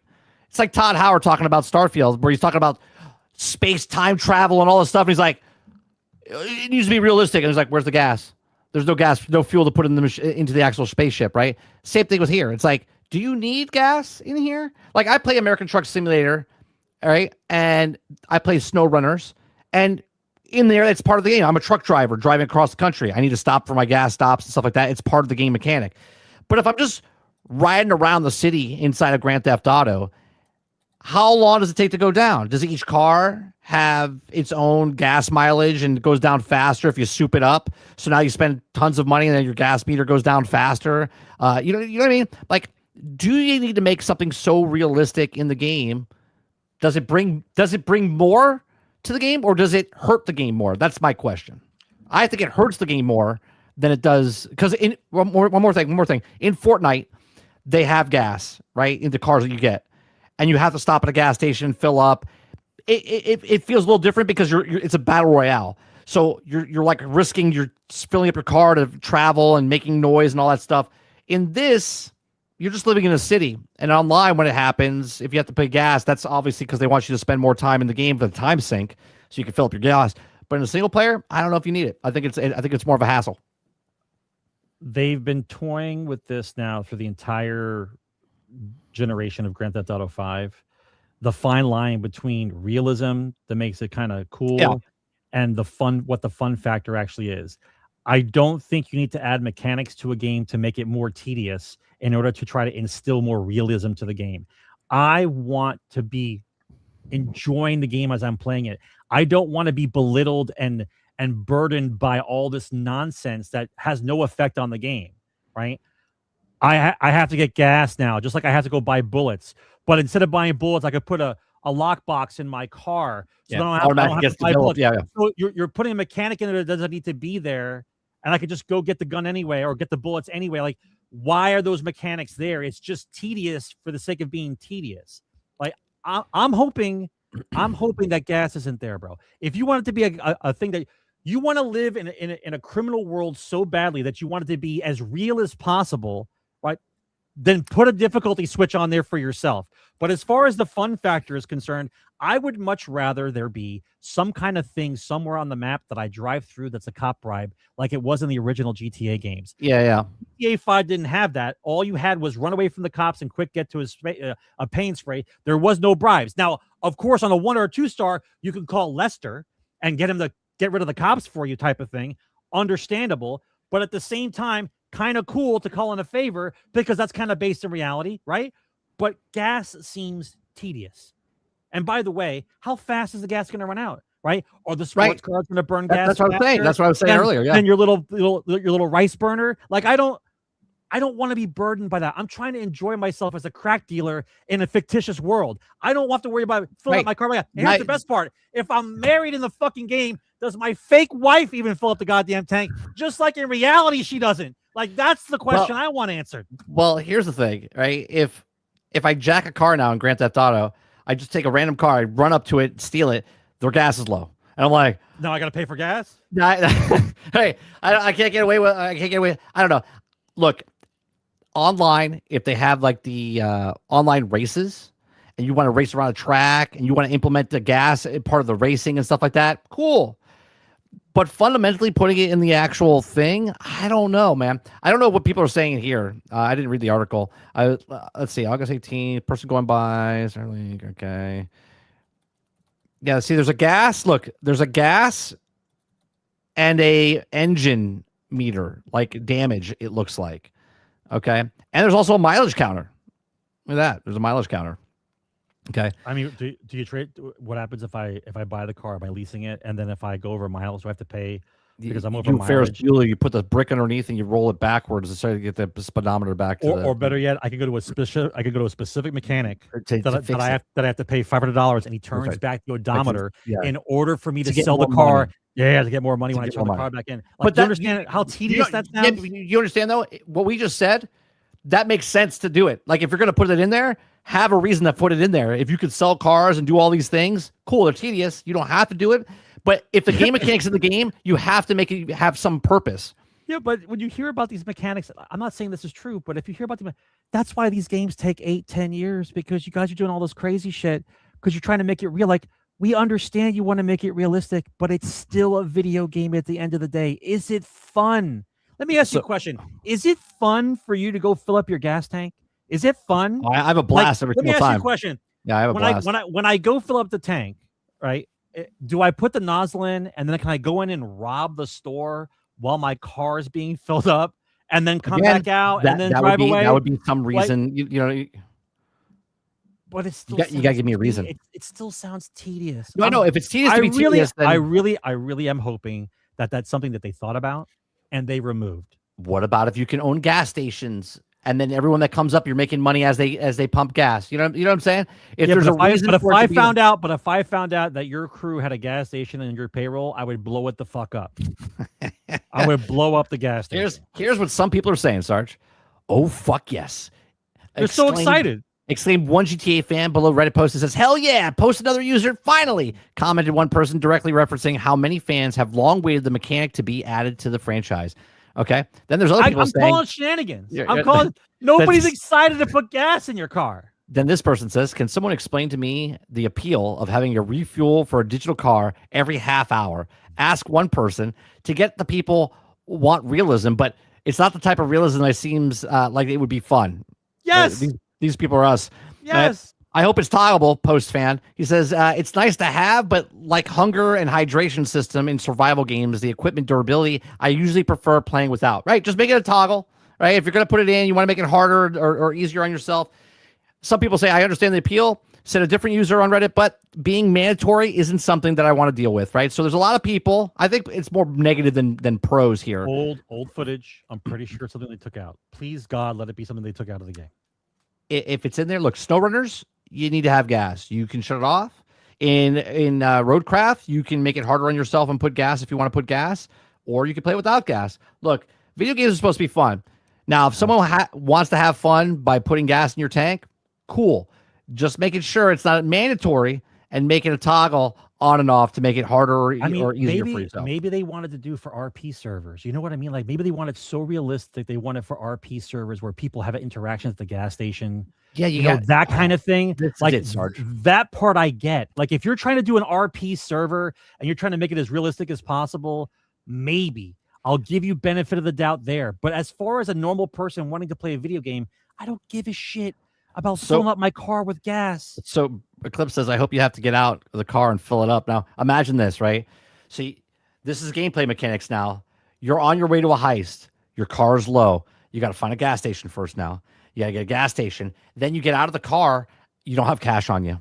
Okay, so you have to hit a card, and you go up to the card reader, and you got this. Then it's a mini game, and you got to type in your PIN number to get your card in. Then it says, yeah, then you have to get your receipt. You got to go in. They're like, man, this is so awesome, so realistic. I got to get a gas and get my receipt. And then you got to come out, and you got to close the gas tank. You got to walk around. You wipe your windows and with the window washer. You check your oil. You got to check your oil. You can't tire pressure. You got to check your tire pressure. Tire pressure. You're going on a heist, bro. You got to make sure the car runs right. Get the windshield wiper fluid out. You got to wash the windows up. You got to do all the stuff because if you're gonna put something in there, you might as well go all in, right? You might as well go all in. Like, listen, if I have to put gas in my car, then I've got to tune up every so many miles. Tune up. Wheel balance. I got to rotate the tires. Rotate tires. All kinds of fun. Yeah. It's all kinds of fun. Then I have amazing. to buy. Yeah, then I have to buy the mechanic shop, so I don't have to pay for all this shit. Oh, yeah, it automatically gets right. And if you get $4 billion, you can buy where you don't have to do it anymore. You have an intern that comes and does it for you while it's your parked, car and he brings it while it's parked in the garage. So they're already fueled up for you. Right. We bring back full service gas stations in GTA 6, so you don't have to pump your gas. Yeah, it sounds. Amazing. The more we talk about this, Sarge, I'm feeling it. I think I might have a change of heart. This sounds amazing. This sounds. It's basically like real life simulator, right? We're gonna have credit scores. It's gonna be amazing. Oh yeah, credit scores. Can we have people that you put a little card reader on the gas pump, so when someone uses their credit card inside the machine, you can read it and credit card? Yeah. Yeah, now we're talking. You got to make it as realistic as possible. Credit card readers. Wait, even better. I put a card reader inside the gas station that you own, so I get a percentage of the money that you make from the gas station from card readers. Oh, that's even more fun. And unless you go to your gas station and check each machine, I gotta check to see if I got a card reader inside my system. Oh, bro, this is next level. I just thought about it. I changed my mind. This sounds exciting. They should put a vending machine in there too, where I could drop off vending machines at each of the gas stations, so people, when they have to get snacks, I can pay for it. Right? This sounds amazing. Brand new mission. I got to fill up my snack machines. Like a real person. I got to get a van. Oh my God. I can't believe this. And fill up my snack machines. Another mission. Fantastic. Oh God. It sounds fantastic, doesn't it? Well, I can't wait, bro. Speaking of that, No Pixel 5 to come to Rockstar game launcher in closed beta test. Okay, now No Pixel is the role-playing stuff. Now, No Pixel 5, the Netflix evolution of the flagship GTA role-playing server, will launch in closed beta on Rockstar game launcher on September 8th, following a lengthy collaboration between the two parties. No Pixel creator Cole confirmed that the news of the announcement is server Discord on September 8th. Okay, so there you go. So they're doing a little test before Grand Theft Auto 6 Online comes out later in next year or whatever it is, but they're moving forward. Now, there's something I want you to see here, Sarge, which is, could GTA 6 have a subscription service? 100% yes. Okay. It says, will Grand Theft Auto 6 have a monthly subscription service? That's what former G4 and X-Play host Adam Sessler says, as he predicts the gamers will not be happy when Rockstar announces the GTA 6 monthly subscription service. Okay? In an interview, Slightly Old Gaming of his podcast, The Joy of Cess, Slightly Old Gaming says that he heard Rockstar will announce GTA 6 monthly subscription service separate from GTA Plus. Grand Theft Auto's existing online subscription service, Sessler says that he heard the same and that there's also reasons for subscription service, but he doesn't say what it is. Noting that he's holding back from revealing everything he knows about GTA 6, he does predict fans' fury over, however, saying that it's going to hide under his desk when it's announced. Okay, so this is him saying it.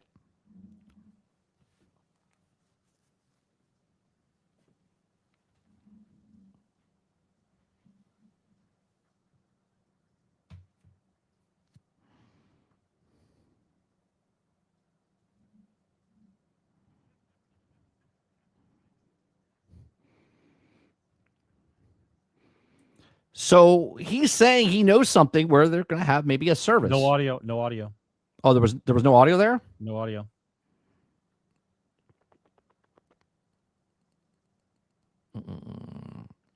Well, there's audio there. Oh, hold on. Here we go. Let me play it again. Especially for audio now. If Rewind. for some of the stuff I've I heard did. that I'm not going to talk about, there's a reason for that monthly subscription. You know what? I'm more interested to see how they introduce an idea like that, if that is the case, because whew, you know what? I'm going to hide under my desk when something like that gets announced. So Slightly Old Gaming, thank you so much. So there you go. So he says, and then down here it says, in GTA 6 monthly subscription service really is going to happen. Sessler will probably be right to seek shelter because gamers are growing weary of the constant demands for more money from a video game industry, as is Grand Theft Auto. Now, I'm just going to put this out here. Is it possible? We talked about this last week, Sarge. If there is a subscription service, is it possible that if you have a Netflix account, it's part of the GTA 6 service down the road? You mean if you have a Netflix account, you don't want to pay for GTA? Like you're paying the subscription model and you have Netflix or Netflix, you know what I'm saying? Like something to combined. Does the price change because I have Grand Theft Auto, or is it just because I have Netflix? It's covered. Again, I'm speculating. I don't know. If there's a service, if it's a service thing, and let's say they do an ultimate deal like the Game Pass Ultimate, where Ubisoft, EA, and all that stuff is included. What if you're the highest tier of Netflix is the subscription model too? So you don't have to. You're not playing Rockstar or a Grand Theft Auto at Netflix. But if you have a Netflix account, the highest tier, you get the benefits, sort of like I get with Fortnite right now for Game Pass. Right, where I get all the battle passes and stuff like that because I have Game Pass Ultimate. Now, if you have Netflix highest subscription, you get Grand Theft Auto service a month or whatever it is. Well, let's go through this logically.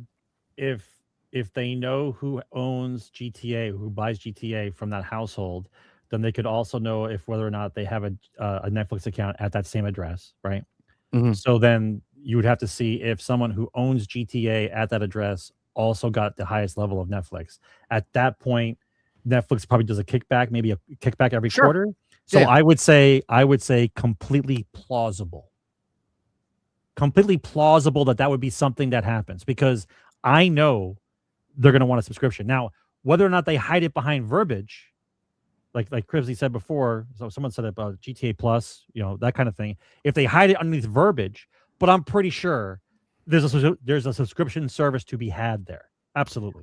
I just think there's got to be some catch of why Netflix would want to have this shown on their site.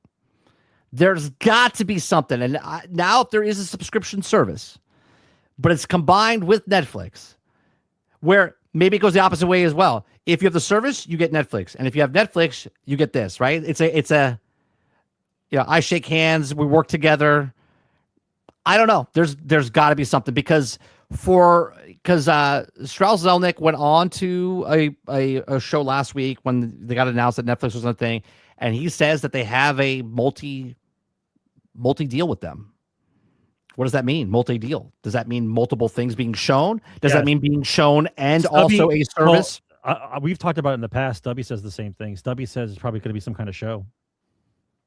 We said that last week. Yeah, we said we agree, Stubby. We think there's something down the line. Yeah, we actually said that last week on the last week's show. Both me and Sarge said we think it's going to be something like the Cyberpunk show, limited run series. If it may be animated. But now that I hear this, because I didn't mention this last week because I didn't even think about it. If there is, again, this is just hearsay. If there is a subscription service and it's tied with Netflix and vice versa. That makes sense why they're doing it. I don't know. We shall see, chat. Clip it. We don't have that long to wait. It. But here's the trick though. The trick is how do I release a game and then a month after when I release the online version, I try to explain to people that it's a subscription service. Like how do you implement it? How do you say it without dropping bomb on somebody? It's just like Amazon. If you pay for the premium Amazon Prime, but for free delivery, you get Amazon Prime, right? You get different benefits. If you get Netflix, right, you get, if you're playing Grand Theft Auto or not, because you're on this tier, you get free shit in Grand Theft Auto, right? And if you're in Grand Theft Auto and you do pay for the subscription service over here, you also now have Netflix. You see what I'm saying? All right, so well, let's put it this way then, because I don't see what the benefit would be for Netflix though, because a lot of households have Netflix, right? It's a large number of households. So Correct. if you're so what I'm trying I'm trying to weigh this out. So if somebody doesn't have Netflix, yeah, and they buy GTA, and when they buy GTA, and they get GTA Online comes out, they have to get a subscription service. But if they have right, but if they have Netflix, they no longer have to pay for GTA Online. Right. In my world that I'm saying is if I have Netflix, I pay for the highest tier. It automatically comes with, if you play Grand Theft Auto, you're going to get free shit included. In Grand Theft Auto. It's included. Yeah, it's included. Okay. Sort of like I pay for Game Pass Ultimate. Fortnite I get Fortnite unlimited, right? For the Battle Pass, whatever. I don't use it. I wish I could give it to my son so he could use it, right? But I have been playing more Fortnite since I've gotten it. All right, so following that logic, let's say the majority of people who have Netflix don't have the highest tier because of the fact that they don't need it. But they do play Grand Theft Auto. But they do play Grand Theft Auto. So now getting the highest tier allows you to have Grand Theft Auto without having to pay free shit. That I could see. If you get this. That I could see. Yeah, because I don't think a lot of people have the max level of Netflix, and I think that would be no. They have the bare minimum. I could see that. Yeah, that's plausible. Give benefits to the people in Grand Theft Auto if they get the higher tier of Netflix and they work together. That's plausible. I think that's very plausible.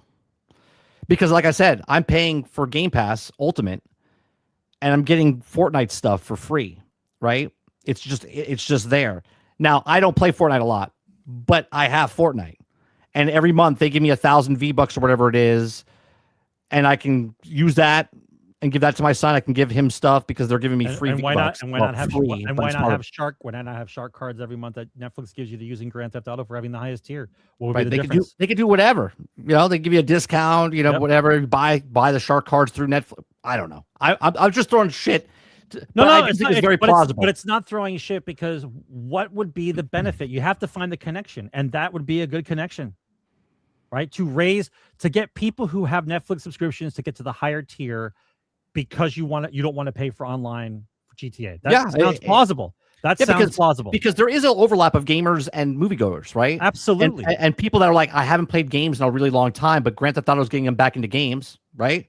There's people that haven't played games in years. They'll go back and play Grand Theft Auto because they love Grand Theft Auto. Now they're like, Grand Theft Auto 6 is coming out. Now, Netflix, I have Netflix, I pay for the highest tier, and I get free shit in Grand Theft Auto. Oh, that's a win, right? And same vice versa if it's the opposite way, where if you paid for the service of Grand Theft Auto over here, monthly subscription, you get a Netflix account that you can go watch movies as well. But what's the kickback to Rockstar if you're so Netflix would have to do a kickback to Rockstar? They both give a kickback to each other, yeah. Yeah. That's why I think the multi-deal is. I think there's multiple deals, not multiple things for like showing off Grand Theft Auto. I think there's multiple deals, like they're showing the trailer, and they also have another deal in the background, which could be the service. Again, I'm not saying this is factual. Or maybe I'm saying this is plausible. Or wait. Well, if Netflix, if you have the highest tier of Netflix and you get to have GTA Plus or GTA Online included, then it would be okay for Netflix to sell shark cards through their service to using Grand Theft Auto. There's 100%. There's the kickback. Yeah, 100% they could do that. And it's all digital anyway. I mean, you wouldn't really need to buy it through Netflix because you could just buy a digital card in the game itself. Right, but Netflix might give you a deal. Sure, you could do that as well. Chopper Eric says Netflix is relaunching its games part. When you're paying for the highest tier of the service, you get GTA 6 $100 edition for free to stream.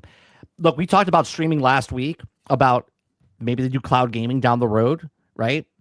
It's plausible. They have a deal where they did the 3 games on Netflix, right? So that is plausible. These are, I think, all of these are plausible. Netflix, Krupsy says Netflix is starting to make deals with YouTubers.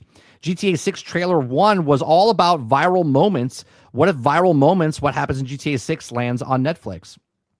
Perhaps. Yeah, that's also plausible. Well, we actually also said this last week. I said, what if you can watch Netflix inside of Grand Theft Auto?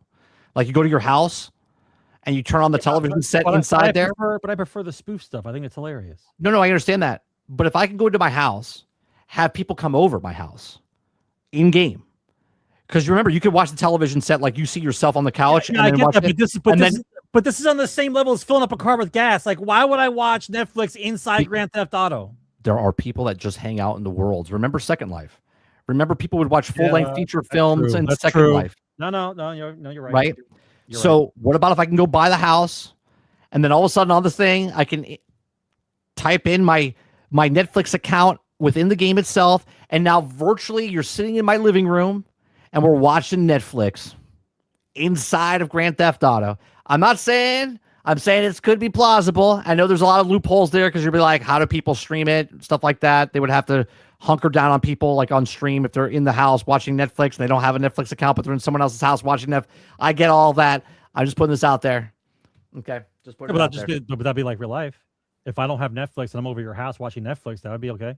Right, but now you're doing it digitally through the Hubby says that would be for RP servers. 100% that would be for RP. Another reason to do an RP server. Well, we know they're doing RP servers.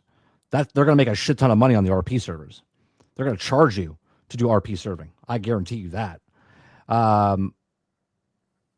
people watch movies in Fortnite. Yeah, I think everything I'm saying is 100% plausible. Make sure you guys clip this, and when it all happens, send them over to GXG. Okay. Jesse Mack says Netflix has cloud gaming already. Once GTA 6 came out, big boom for streaming platforms that Netflix ever made before since they killed blockbuster movies. Look, you know where I stand on Jesse Mack on cloud gaming. I know everyone thinks, but if Strauss-Zelnick himself says within 3 years they want to do, they think it's going to be a major player. I mean, I've said it 2.5 years before that.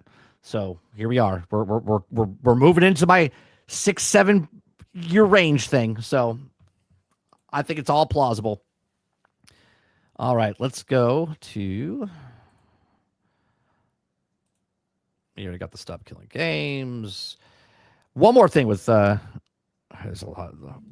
I don't think we'll talk about the whatever the Star Citizen. So here it says Take-Two may be entering a brand new AAA field, Sarge, after GTA 6 reports say. So Take-Two, subsidiary 2K Games, has established a new AAA studio that could be working on a soccer game to rival EA Sports FC. 2K Games is already a household name in sports and video games and renowned licensed IP like NBA, WWE, NHL under its belt. But it has yet to enter the soccer simulation, which is the biggest sport in the world, right? A gap in the sports portfolio could be soon to be a thing in the past. So for years, the two major franchises in soccer video games have been EA Sports FC, and formerly known as FIFA, and Konami's Pro Soccer Evolution, now rebranded as eFootball.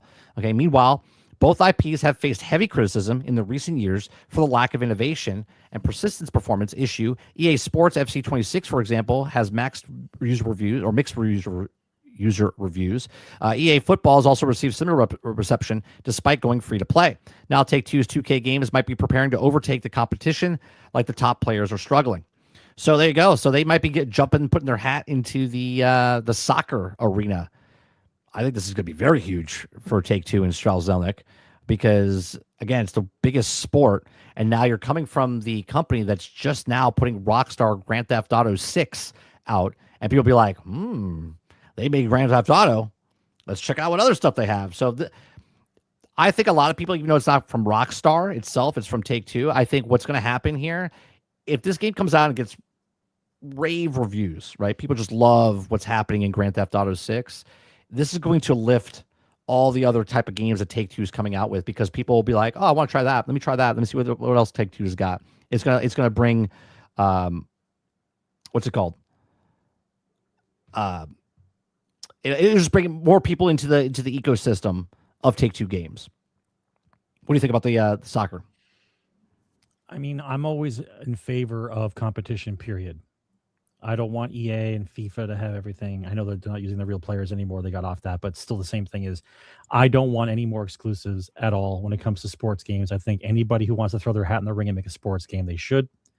More competition breeds more innovation, and I'm tired of seeing the same bullshit. And I'll be honest with you, I don't play sports games because of the whole fantasy team stuff, the card. Yeah, I haven't played them in years. The card packs, like I'm not into that stuff. Like the game, the only reason why the game is popular is because of that, and the fact that they've got people underneath the spell that they have to buy the same game every year, and then buy the same cards they had for the last one in order to keep playing is just madness to me.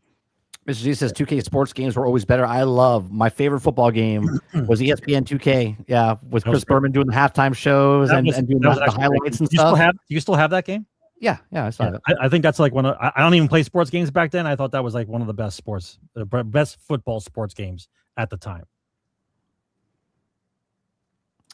Stubby says that's also true. 2K always made good games, so I would welcome this, but it would also come down with 2K monetization abuse. Unfortunately, of course. 100%. Company up here said I don't think 30 realized what he said. Zelnick Take-Two CEO said streaming in 3 years, and he says this a few days after the Netflix GTA announced. Surely those aren't linked. I mean, they're 100% linked. Hence why. Look, I think somebody in chat said it a while ago. I don't remember who it was, but I definitely think that GTA 6 is like a definite step in the direction of Ready Player One. Yeah, I've said this a couple weeks ago. The combination of streaming, RP, in your own world, it's starting to get there. Facebook and Epic have been trying to make this meta, and Rockstar's going to come in, and the online, once it launches, will be the meta, where basically you're living in that world. Yeah, you're existing in that world and doing stuff. Hence why if the gas thing is for the online and not the actual single player game, that could make more sense, right? Yeah, maybe. Because now you're driving around, you have to gas up your car, you're in the you're living in a world. So they want it's gonna be nuts, bro.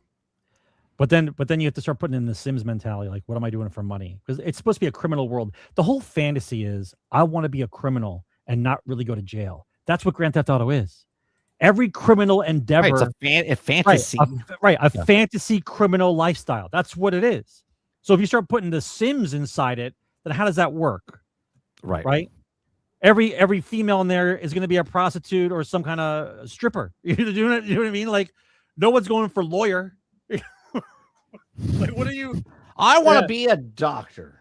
Yeah, I joined the RP server because I wanted to be a lawyer. To do what? No one goes to jail. No one goes to jail in GTA 6. In role playing, you do. They send people to jail and stuff like that. Yeah. In role playing, they do. Yeah. Right. I'm interested to see what happens in the role playing. Did you know if you get busted with your car gets impounded? You have to go get it out of the impound yard. In the RP. No, in the regular game. Oh yeah. It puts it in an impound. You have to go get it out of the impound. Yeah. In Grand Theft Auto 5. Yeah, in 5. Yeah. So I could just say that just continues on. You know, you have to buy the siphon kit, Eric, to siphon the gas out of other people's cars. And there'll be a game mechanic where you have to do this, and you have to suck it out, and it's gonna be a little meter that you have to like do it. But what you really do is you pay a stripper to come over and do it for you, because never mind. All right. How much do you think the chances are that there's a spoof of OnlyFans inside GTA 6? Wait, say that again. How much do you want to bet that inside GTA 6 is a spoof site of OnlyFans? Oh, 100%.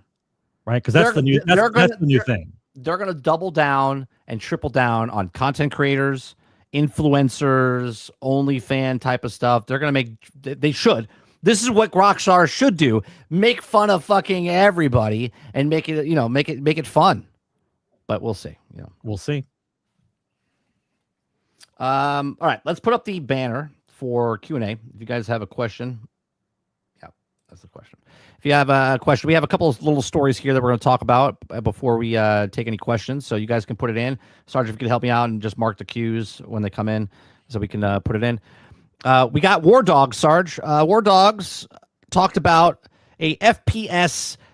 Okay, there's two things here. They're talking about, first, there's no skill-based matchmaking. Okay, for War Dogs, and zero aggression-based matchmaking. Okay, so there's always a bigger fish and always a little fish with skill-based matchmaking. Sometimes you get to be the big fish. Finally, an FPS studio that gets it. Okay, are you excited about this, Sarge? That there is no skill-based matchmaking in War Dogs? It's just a bunch of people playing the game, and sometimes you're going to find the guy who's more. Yeah, I don't know about excited, but I will say that I think that when this game does well, if it does well, I think that EA copies the things from War Dogs to put it in the next game. Another thing Bulkhead's doing is that they've announced that they're doing a first-person shooter show where they've announced that they've taken all the people that are making first-person shooters, and they're bringing them into one like show. There's no award people coming on stage or anything like that. They're just coming in. It's just first-person shooter people talking. First-person shooter people talking about their first-person shooter games, and they're just showing them off. Okay, what do you think about this? I mean, I think it would show the appeal to the genre, and so you would get a better defined market for the people that are involved. You know what I mean? Yeah, where 100%. they say that there's so many people that are playing these games, but by the number of people who watch the show who are interested in first person shooters would give you a greater detailed level of who you know what your player base is, what your market is. Yeah, 100%. I think this is very smart. Now it all depends on what they do. Now they were talking about the marketing, and they went to try to do, and they didn't say this out loud, but Gamescom is the one coming up next for the like a show type of stuff, and they said it was 330,000 or 360,000 for a 60-second spot, and they're like, we're not spending that much money on a 60-second spot, so they decided to start this instead. And other people, now they're not charging, right? Bulkhead's not charging; they're doing this themselves, and then they bring in all the other guys that are also doing first-person shooters. I think this is much better because if you're watching the Video Game Awards show or you're watching E3 or Summer Game Fest and whatnot, right? You can show a first-person shooter game in there. And if 200 million people watch it, you don't know who's interested in what. But now if you take all the first-person shooters and put them in one thing, you know exactly what those people are wanting. They want to know information about first-person shooters, right? So if 10 million people watch, you know that's the clientele that you're interested in, right? If 100,000 people watch, you know what your clientele is. So I think this is very smart on their part because you don't need the big award shows. You don't need all these other companies to pay money to see what your clientele is. You can just ask your clientele. You can just put a trailer out, right? They have 1 million wish list guys right now, that people that wish list the game that comes out tomorrow, by the way. Okay. Wish list, 1 million people. They know their clientele. 1 million people are coming out to try this game out. And now if they show the first person shooter games, they'll be like, okay, got 1 million, got 2 million, got 5 million. So now Tarkov and Marathon and all these other people know that, okay, these are the people. How do we get these people? How do we get these people to try our game? What are we doing? This is the clientele. I think it's very smart. We'll see what happens with it though. Well, because at least the questions and the ideas will be directed towards what they're looking for in a first person shooter, and you'll get the conversation started. Yeah, and then it's just the community inside of the comment section and stuff like that is everyone that's excited about first-person shooters. Columbia House, Sarge. I remember Columbia House. Well, this is how I learned about credit. At Columbia House, I got trapped. I got trapped in this. Announced end of mail order music club. I didn't even know they were around. The company has been around since 1955. Columbia House will stop accepting new orders after September 15th, 2026, but exciting consumers can still purchase books. Right? Mail order club launched at 1955 and once had 16 million members with 1.4 billion of annual revenue in its peak. And the rise of streaming services contributed to the decline of Columbia House, which now operates under Sony Music Entertainment. Oh, of course, it's still there, right? Because Sony owns them. I didn't know that. I didn't even know they were still around. My problem with the get 9 for a penny and get 1 for free, you had to buy 6 in 3 months, but the 6 you had to buy in 3 months, none of them were ever good. No, they were shit. And then I would forget a payment. I would get trapped in some kind of collection thing forever. That's how I learned about credit was Columbia House. Really? Yeah, that's how I fucked up my credit originally, and that's how I learned about credit. I did make out like a bandit though, because I figured out how to circumvent the mail system, like when to send something back and how you say you didn't get one around. You didn't get one at the time, and go back and forth. That's how I ended up with like most of my CD collection. I had I think maybe I had like 50 or 60 CDs. Just from I never signed up for any of that shit. How could you pass up 10 for a penny? It was real easy. Yeah, it was real easy. Next and last story we're going to talk about, and then we'll go to Q&A, is PlayStation co-op spinoff Horizon Hunters Gathering is reportedly being overhauled after poor testing feedback. Now, I talked about this in the morning show, Sarge. We saw this back in February. Was that crazy looking character that we looked at and we were like, was not going to make it? Just the fat diabetic with the peg leg? Yeah. So we saw this in February, and we saw the trailer of what they showed, and we went like pretty much everybody that saw was like, yeah, that's not it. That's not going to make it, right? And then it was like, you're a hater. You're just hating. How you didn't even play the game? How do you know if it sucks or not? Because I've been alive long enough. And then people played it, and they're like, this sucks. So Yeah, it sucks we so know. much We know. that Jason Schreier has now announced that Horizon is announced in February, or I'm sorry, new Bloomberg report, however, suggests that the game has not been performing very well in the private testing, and plans are now underway to overhaul it, particularly with regards to its live service features. According to a source familiar with PlayStation plans, the game's live service component is now being stripped out completely, with plans to turn it into a more traditional co-op multiplayer game with a story mode and smaller scope. You know, it's crazy what your eyes can do, huh? It sounds amazing, but they've already spent too long on it, and it's costing too much. Or did they not spend enough time on it? Right. That's part of the issue. Right? That's the real issue, though, Sarge. That's part of the issue. Well, did they spend enough time or not enough time? No, what I'm saying is you spent all the time up to now with the play testing for the way you wanted it to be live service, and now you have to strip it out. So now right, which means it takes the whole base of what the game was built off of. Correct, and now you have to rebuild. Right, rework the longer thing, cost more, and how's it going to make its money back? It's the same story over and over again. I just think it's baffling to me. They're like, we have all these IPs. Let's make another Horizon game. Let's do a spin-off of a Horizon game. Let's make an MMO of a Horizon game. It's like, what are we doing? What are we doing? Mr. Z says, Luke Stevens said that the hardcore Horizon fans played minutes of the game and deleted it. They seem pretty off the mark. But why? How come they didn't know by just looking at it? We all looked at it and was like, yeah, that doesn't look good. Krebsy says, it baffles me that Bungie told Naughty Dog 3 years ago not to become a live service for Guerrilla to enter the live service. Like, why is this not vaulted when Factions got canned? It doesn't make sense. Nobody can understand. No one can break it down. Nobody understands. Nobody nobody at Sony can anyway. You must be getting some hell of a write-off for tax purposes to spend this kind of money and flush it down the toilet and not succeed with these live service games. I don't understand what their tax lawyer does, but it must be phenomenal returns to piss away that much money and then just to write it off. It has to be. I don't see how a credible business would repeat the same mistake over and over again and still be solvent. I don't get it. That's a lot of money burning, man. That's a lot of money. That's a good question, Ron. That's a good question, right? If a game didn't have the Horizon name on it, would it be more acceptable? Maybe if they didn't have anything to do with the AAA title and the first party title, and just someone, if this is an independent developer and they came out and said, this is called Hunter the Gathering, not Horizon, right? Maybe. Because if it was an independent company, but now it's a spin-off of a game that they just keep spinning off stuff of this franchise, maybe it would. But it still doesn't look good, let's be honest. Regardless of what the title is and what it is, like you just look at it and you're like, yeah, it doesn't look good.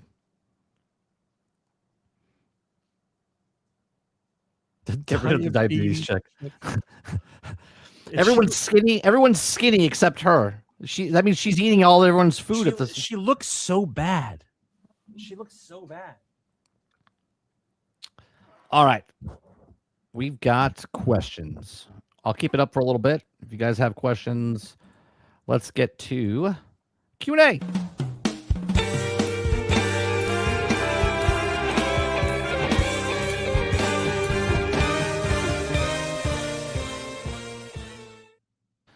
All right, the first one. Krebsy says, does Zelnick hire Hawkeye or Black Widow to deal with the leakers? I don't think you got to go that far. I mean, it would be interesting though. Like he calls the hit out on him. Bobby Kotick would do it. I don't know if Strauss Zelnick would do it. I mean, it would be an accident. It would be an accident, right? I think though, if he did come down to it, he would call Black Widow. I think it would be an accident. Yeah, it would be a heart attack or a stroke. Next question is, with GTA 6 out in the wild, does Rockstar push up the release date because 90 days till November 19th? That's 90 days of the game being in the wild. I think they keep it where it is. Obviously, if the leaks come out, they just keep knocking them down. If it starts to spoil the story and stuff like that, I'll be honest, I don't think people care. Well, they're gonna have to release the footage under something else besides GTA. You know what I mean? They have to release it out to where it's not found right away. The internet will do its thing, right? If someone puts it out and says GTA 6 ending, 10,000 other people just record their screen, and now you have multiple copies out there, and they'll just keep doing it over and over and over. You know what I'm saying? No, what I'm saying is, I understand they're pulling them down right away, but in order to keep up, because now they're vigilant. As soon as something comes up, they're popping it off. So what I'm saying is, you'd have to release it under different names in the files, so you wouldn't be able to look it up immediately. So it would stay a little bit, so people would pick it up on it. You know what I mean? You don't understand? If it's labeled under GTA anything, it'd be nuked from orbit. It's not even going to be allowed to be on the screen. Yeah, I think the date's the date. I think the date's the date. I don't think they move it. If anything, maybe they delay it. I mean, there's actually people asking for him to delay it again. I'm like, why? Why? Yeah, I don't know why. Doesn't make sense. Zelda says it's coming out. That's it. That's the end. He looked directly in the camera. He's like, November 19th. Right. He looked directly at the camera. He looked directly at the camera, and he made a little, like, that was a shot fired to the developers going, we ain't delaying anymore. We had 18 months. It's coming out. Like it or not. We'll fix it later, bitches. Right. That's what it. That's what I got from that. That's not what he said, though. Krebsy says, do you think the GTA 6 leak will delay GTA 6 online months since code is now out in public, aka cheating tool can be developed?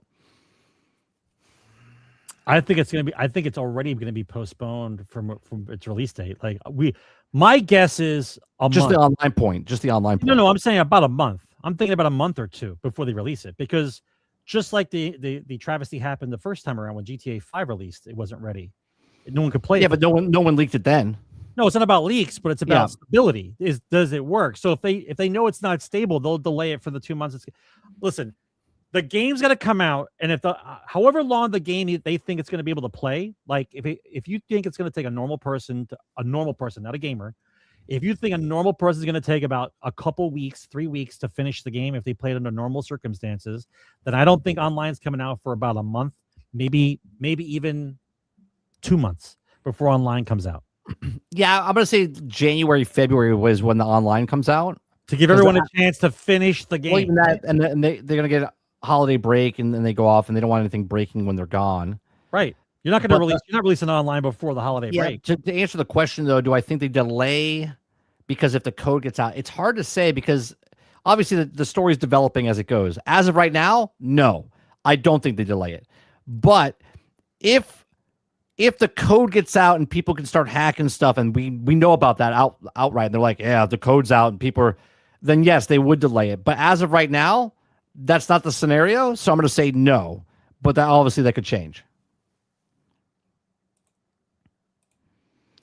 Krabsy says, has the anti-woke crowd overcorrected and became what they hate?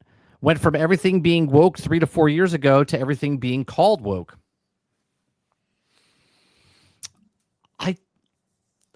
It's not overcorrected. It's corrected.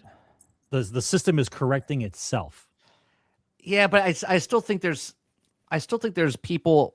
Look, I hate to compare it to this, but it is like cancer, right? Like when a cancer's in your body and you think you've got rid of it all, and then you go back for another checkup and they're like, we still got a little bit left in there, right? It's super hard to get that out. And for what we know from all the stuff that's happened from all these other studios of the wokeness that's inside of it, there are just bad writers that have different agendas and stuff like that in there, which is still hurting the business, right?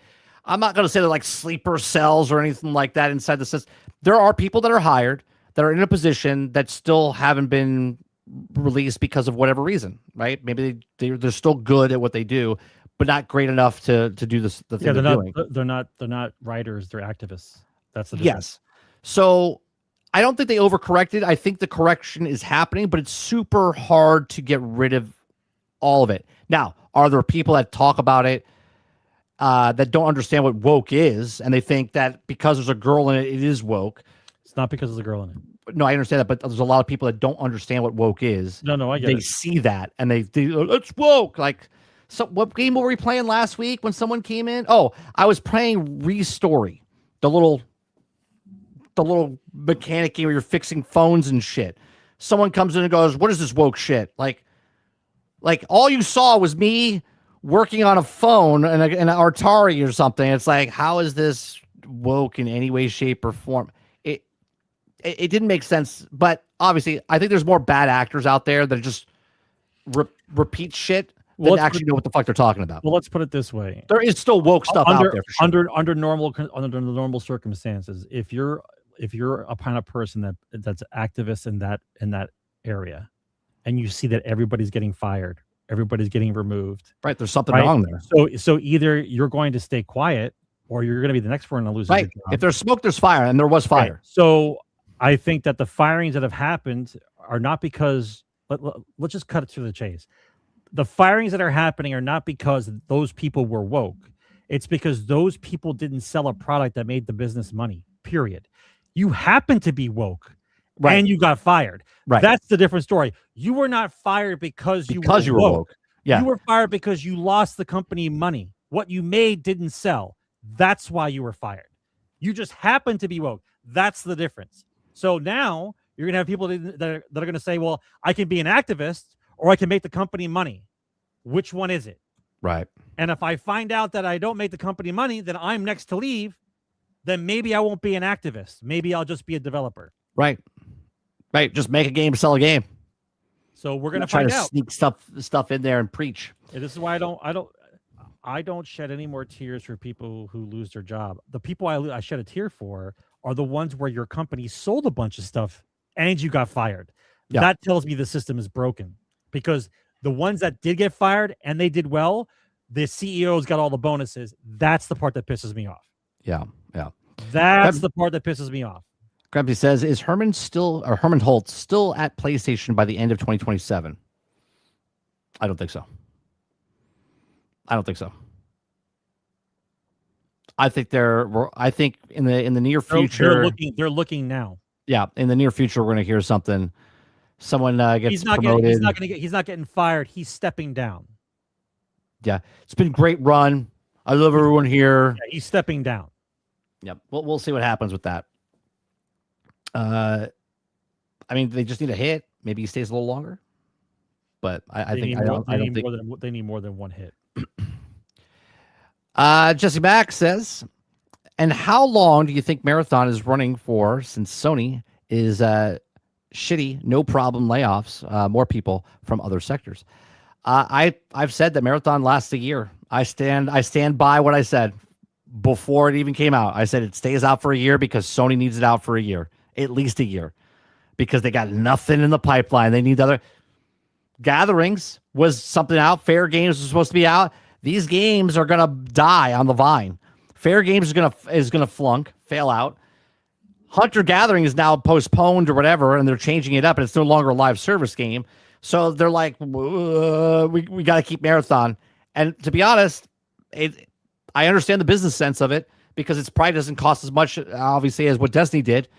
But you have to have something else in the pipeline, and they're just waiting. They're waiting for time. They're like, please, somebody come out with something, right? This is why I think they're more.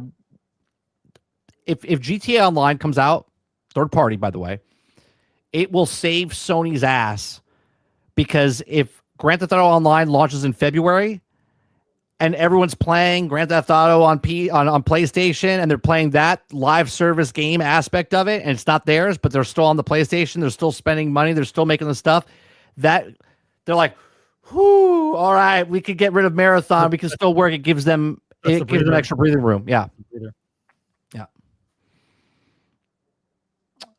You got anything to add to that, Sarge? No. That's pretty much on the money on that one. Altered says, will you be playing more GTA Online on stream? Yeah, we'll play, because it's, if anything, it's either frustrating or funny. We have to do a little build up before the new game comes out. Yeah, if you're laughing at us or crying at us or yelling at us, it's still fun to do the thing. If you're bored out of your mind watching me, fall off a mountain or swimming up the thing, whatever. Yeah, we're gonna do more of it. And Altern says, do you think December is enough time for Sony to save Hunter's Gathering? No, there's not enough time. That game is done, because it was built as a live service game, and now they're stripping out the live service game, but the foundation was live service and then game on top. They're taking this part out, so now there is no foundation of the game, and now they have to try to rework everything to make it work. Too much money, won't make his money back. It'll come out, people buy it, it'll die off in like a month, and then it'll be gone. That's it. People are like, oh, it's a pretty good game. There'll be articles written about it. Sony was, oh, it's such a shame that it's not. Now it should have been a live service game. It was a hidden gem that people forgot about, overshadowed by Rockstar's Titan title. Yeah, it's not gonna. Let's see. Yes, that's exactly what it'll be, Jones. He's stepping down to spend more time with his family. It's been a good run. Yep. All right. It'll become like Gotham Knights. I think it's worse than Gotham Knights, I'll be honest with you. All right.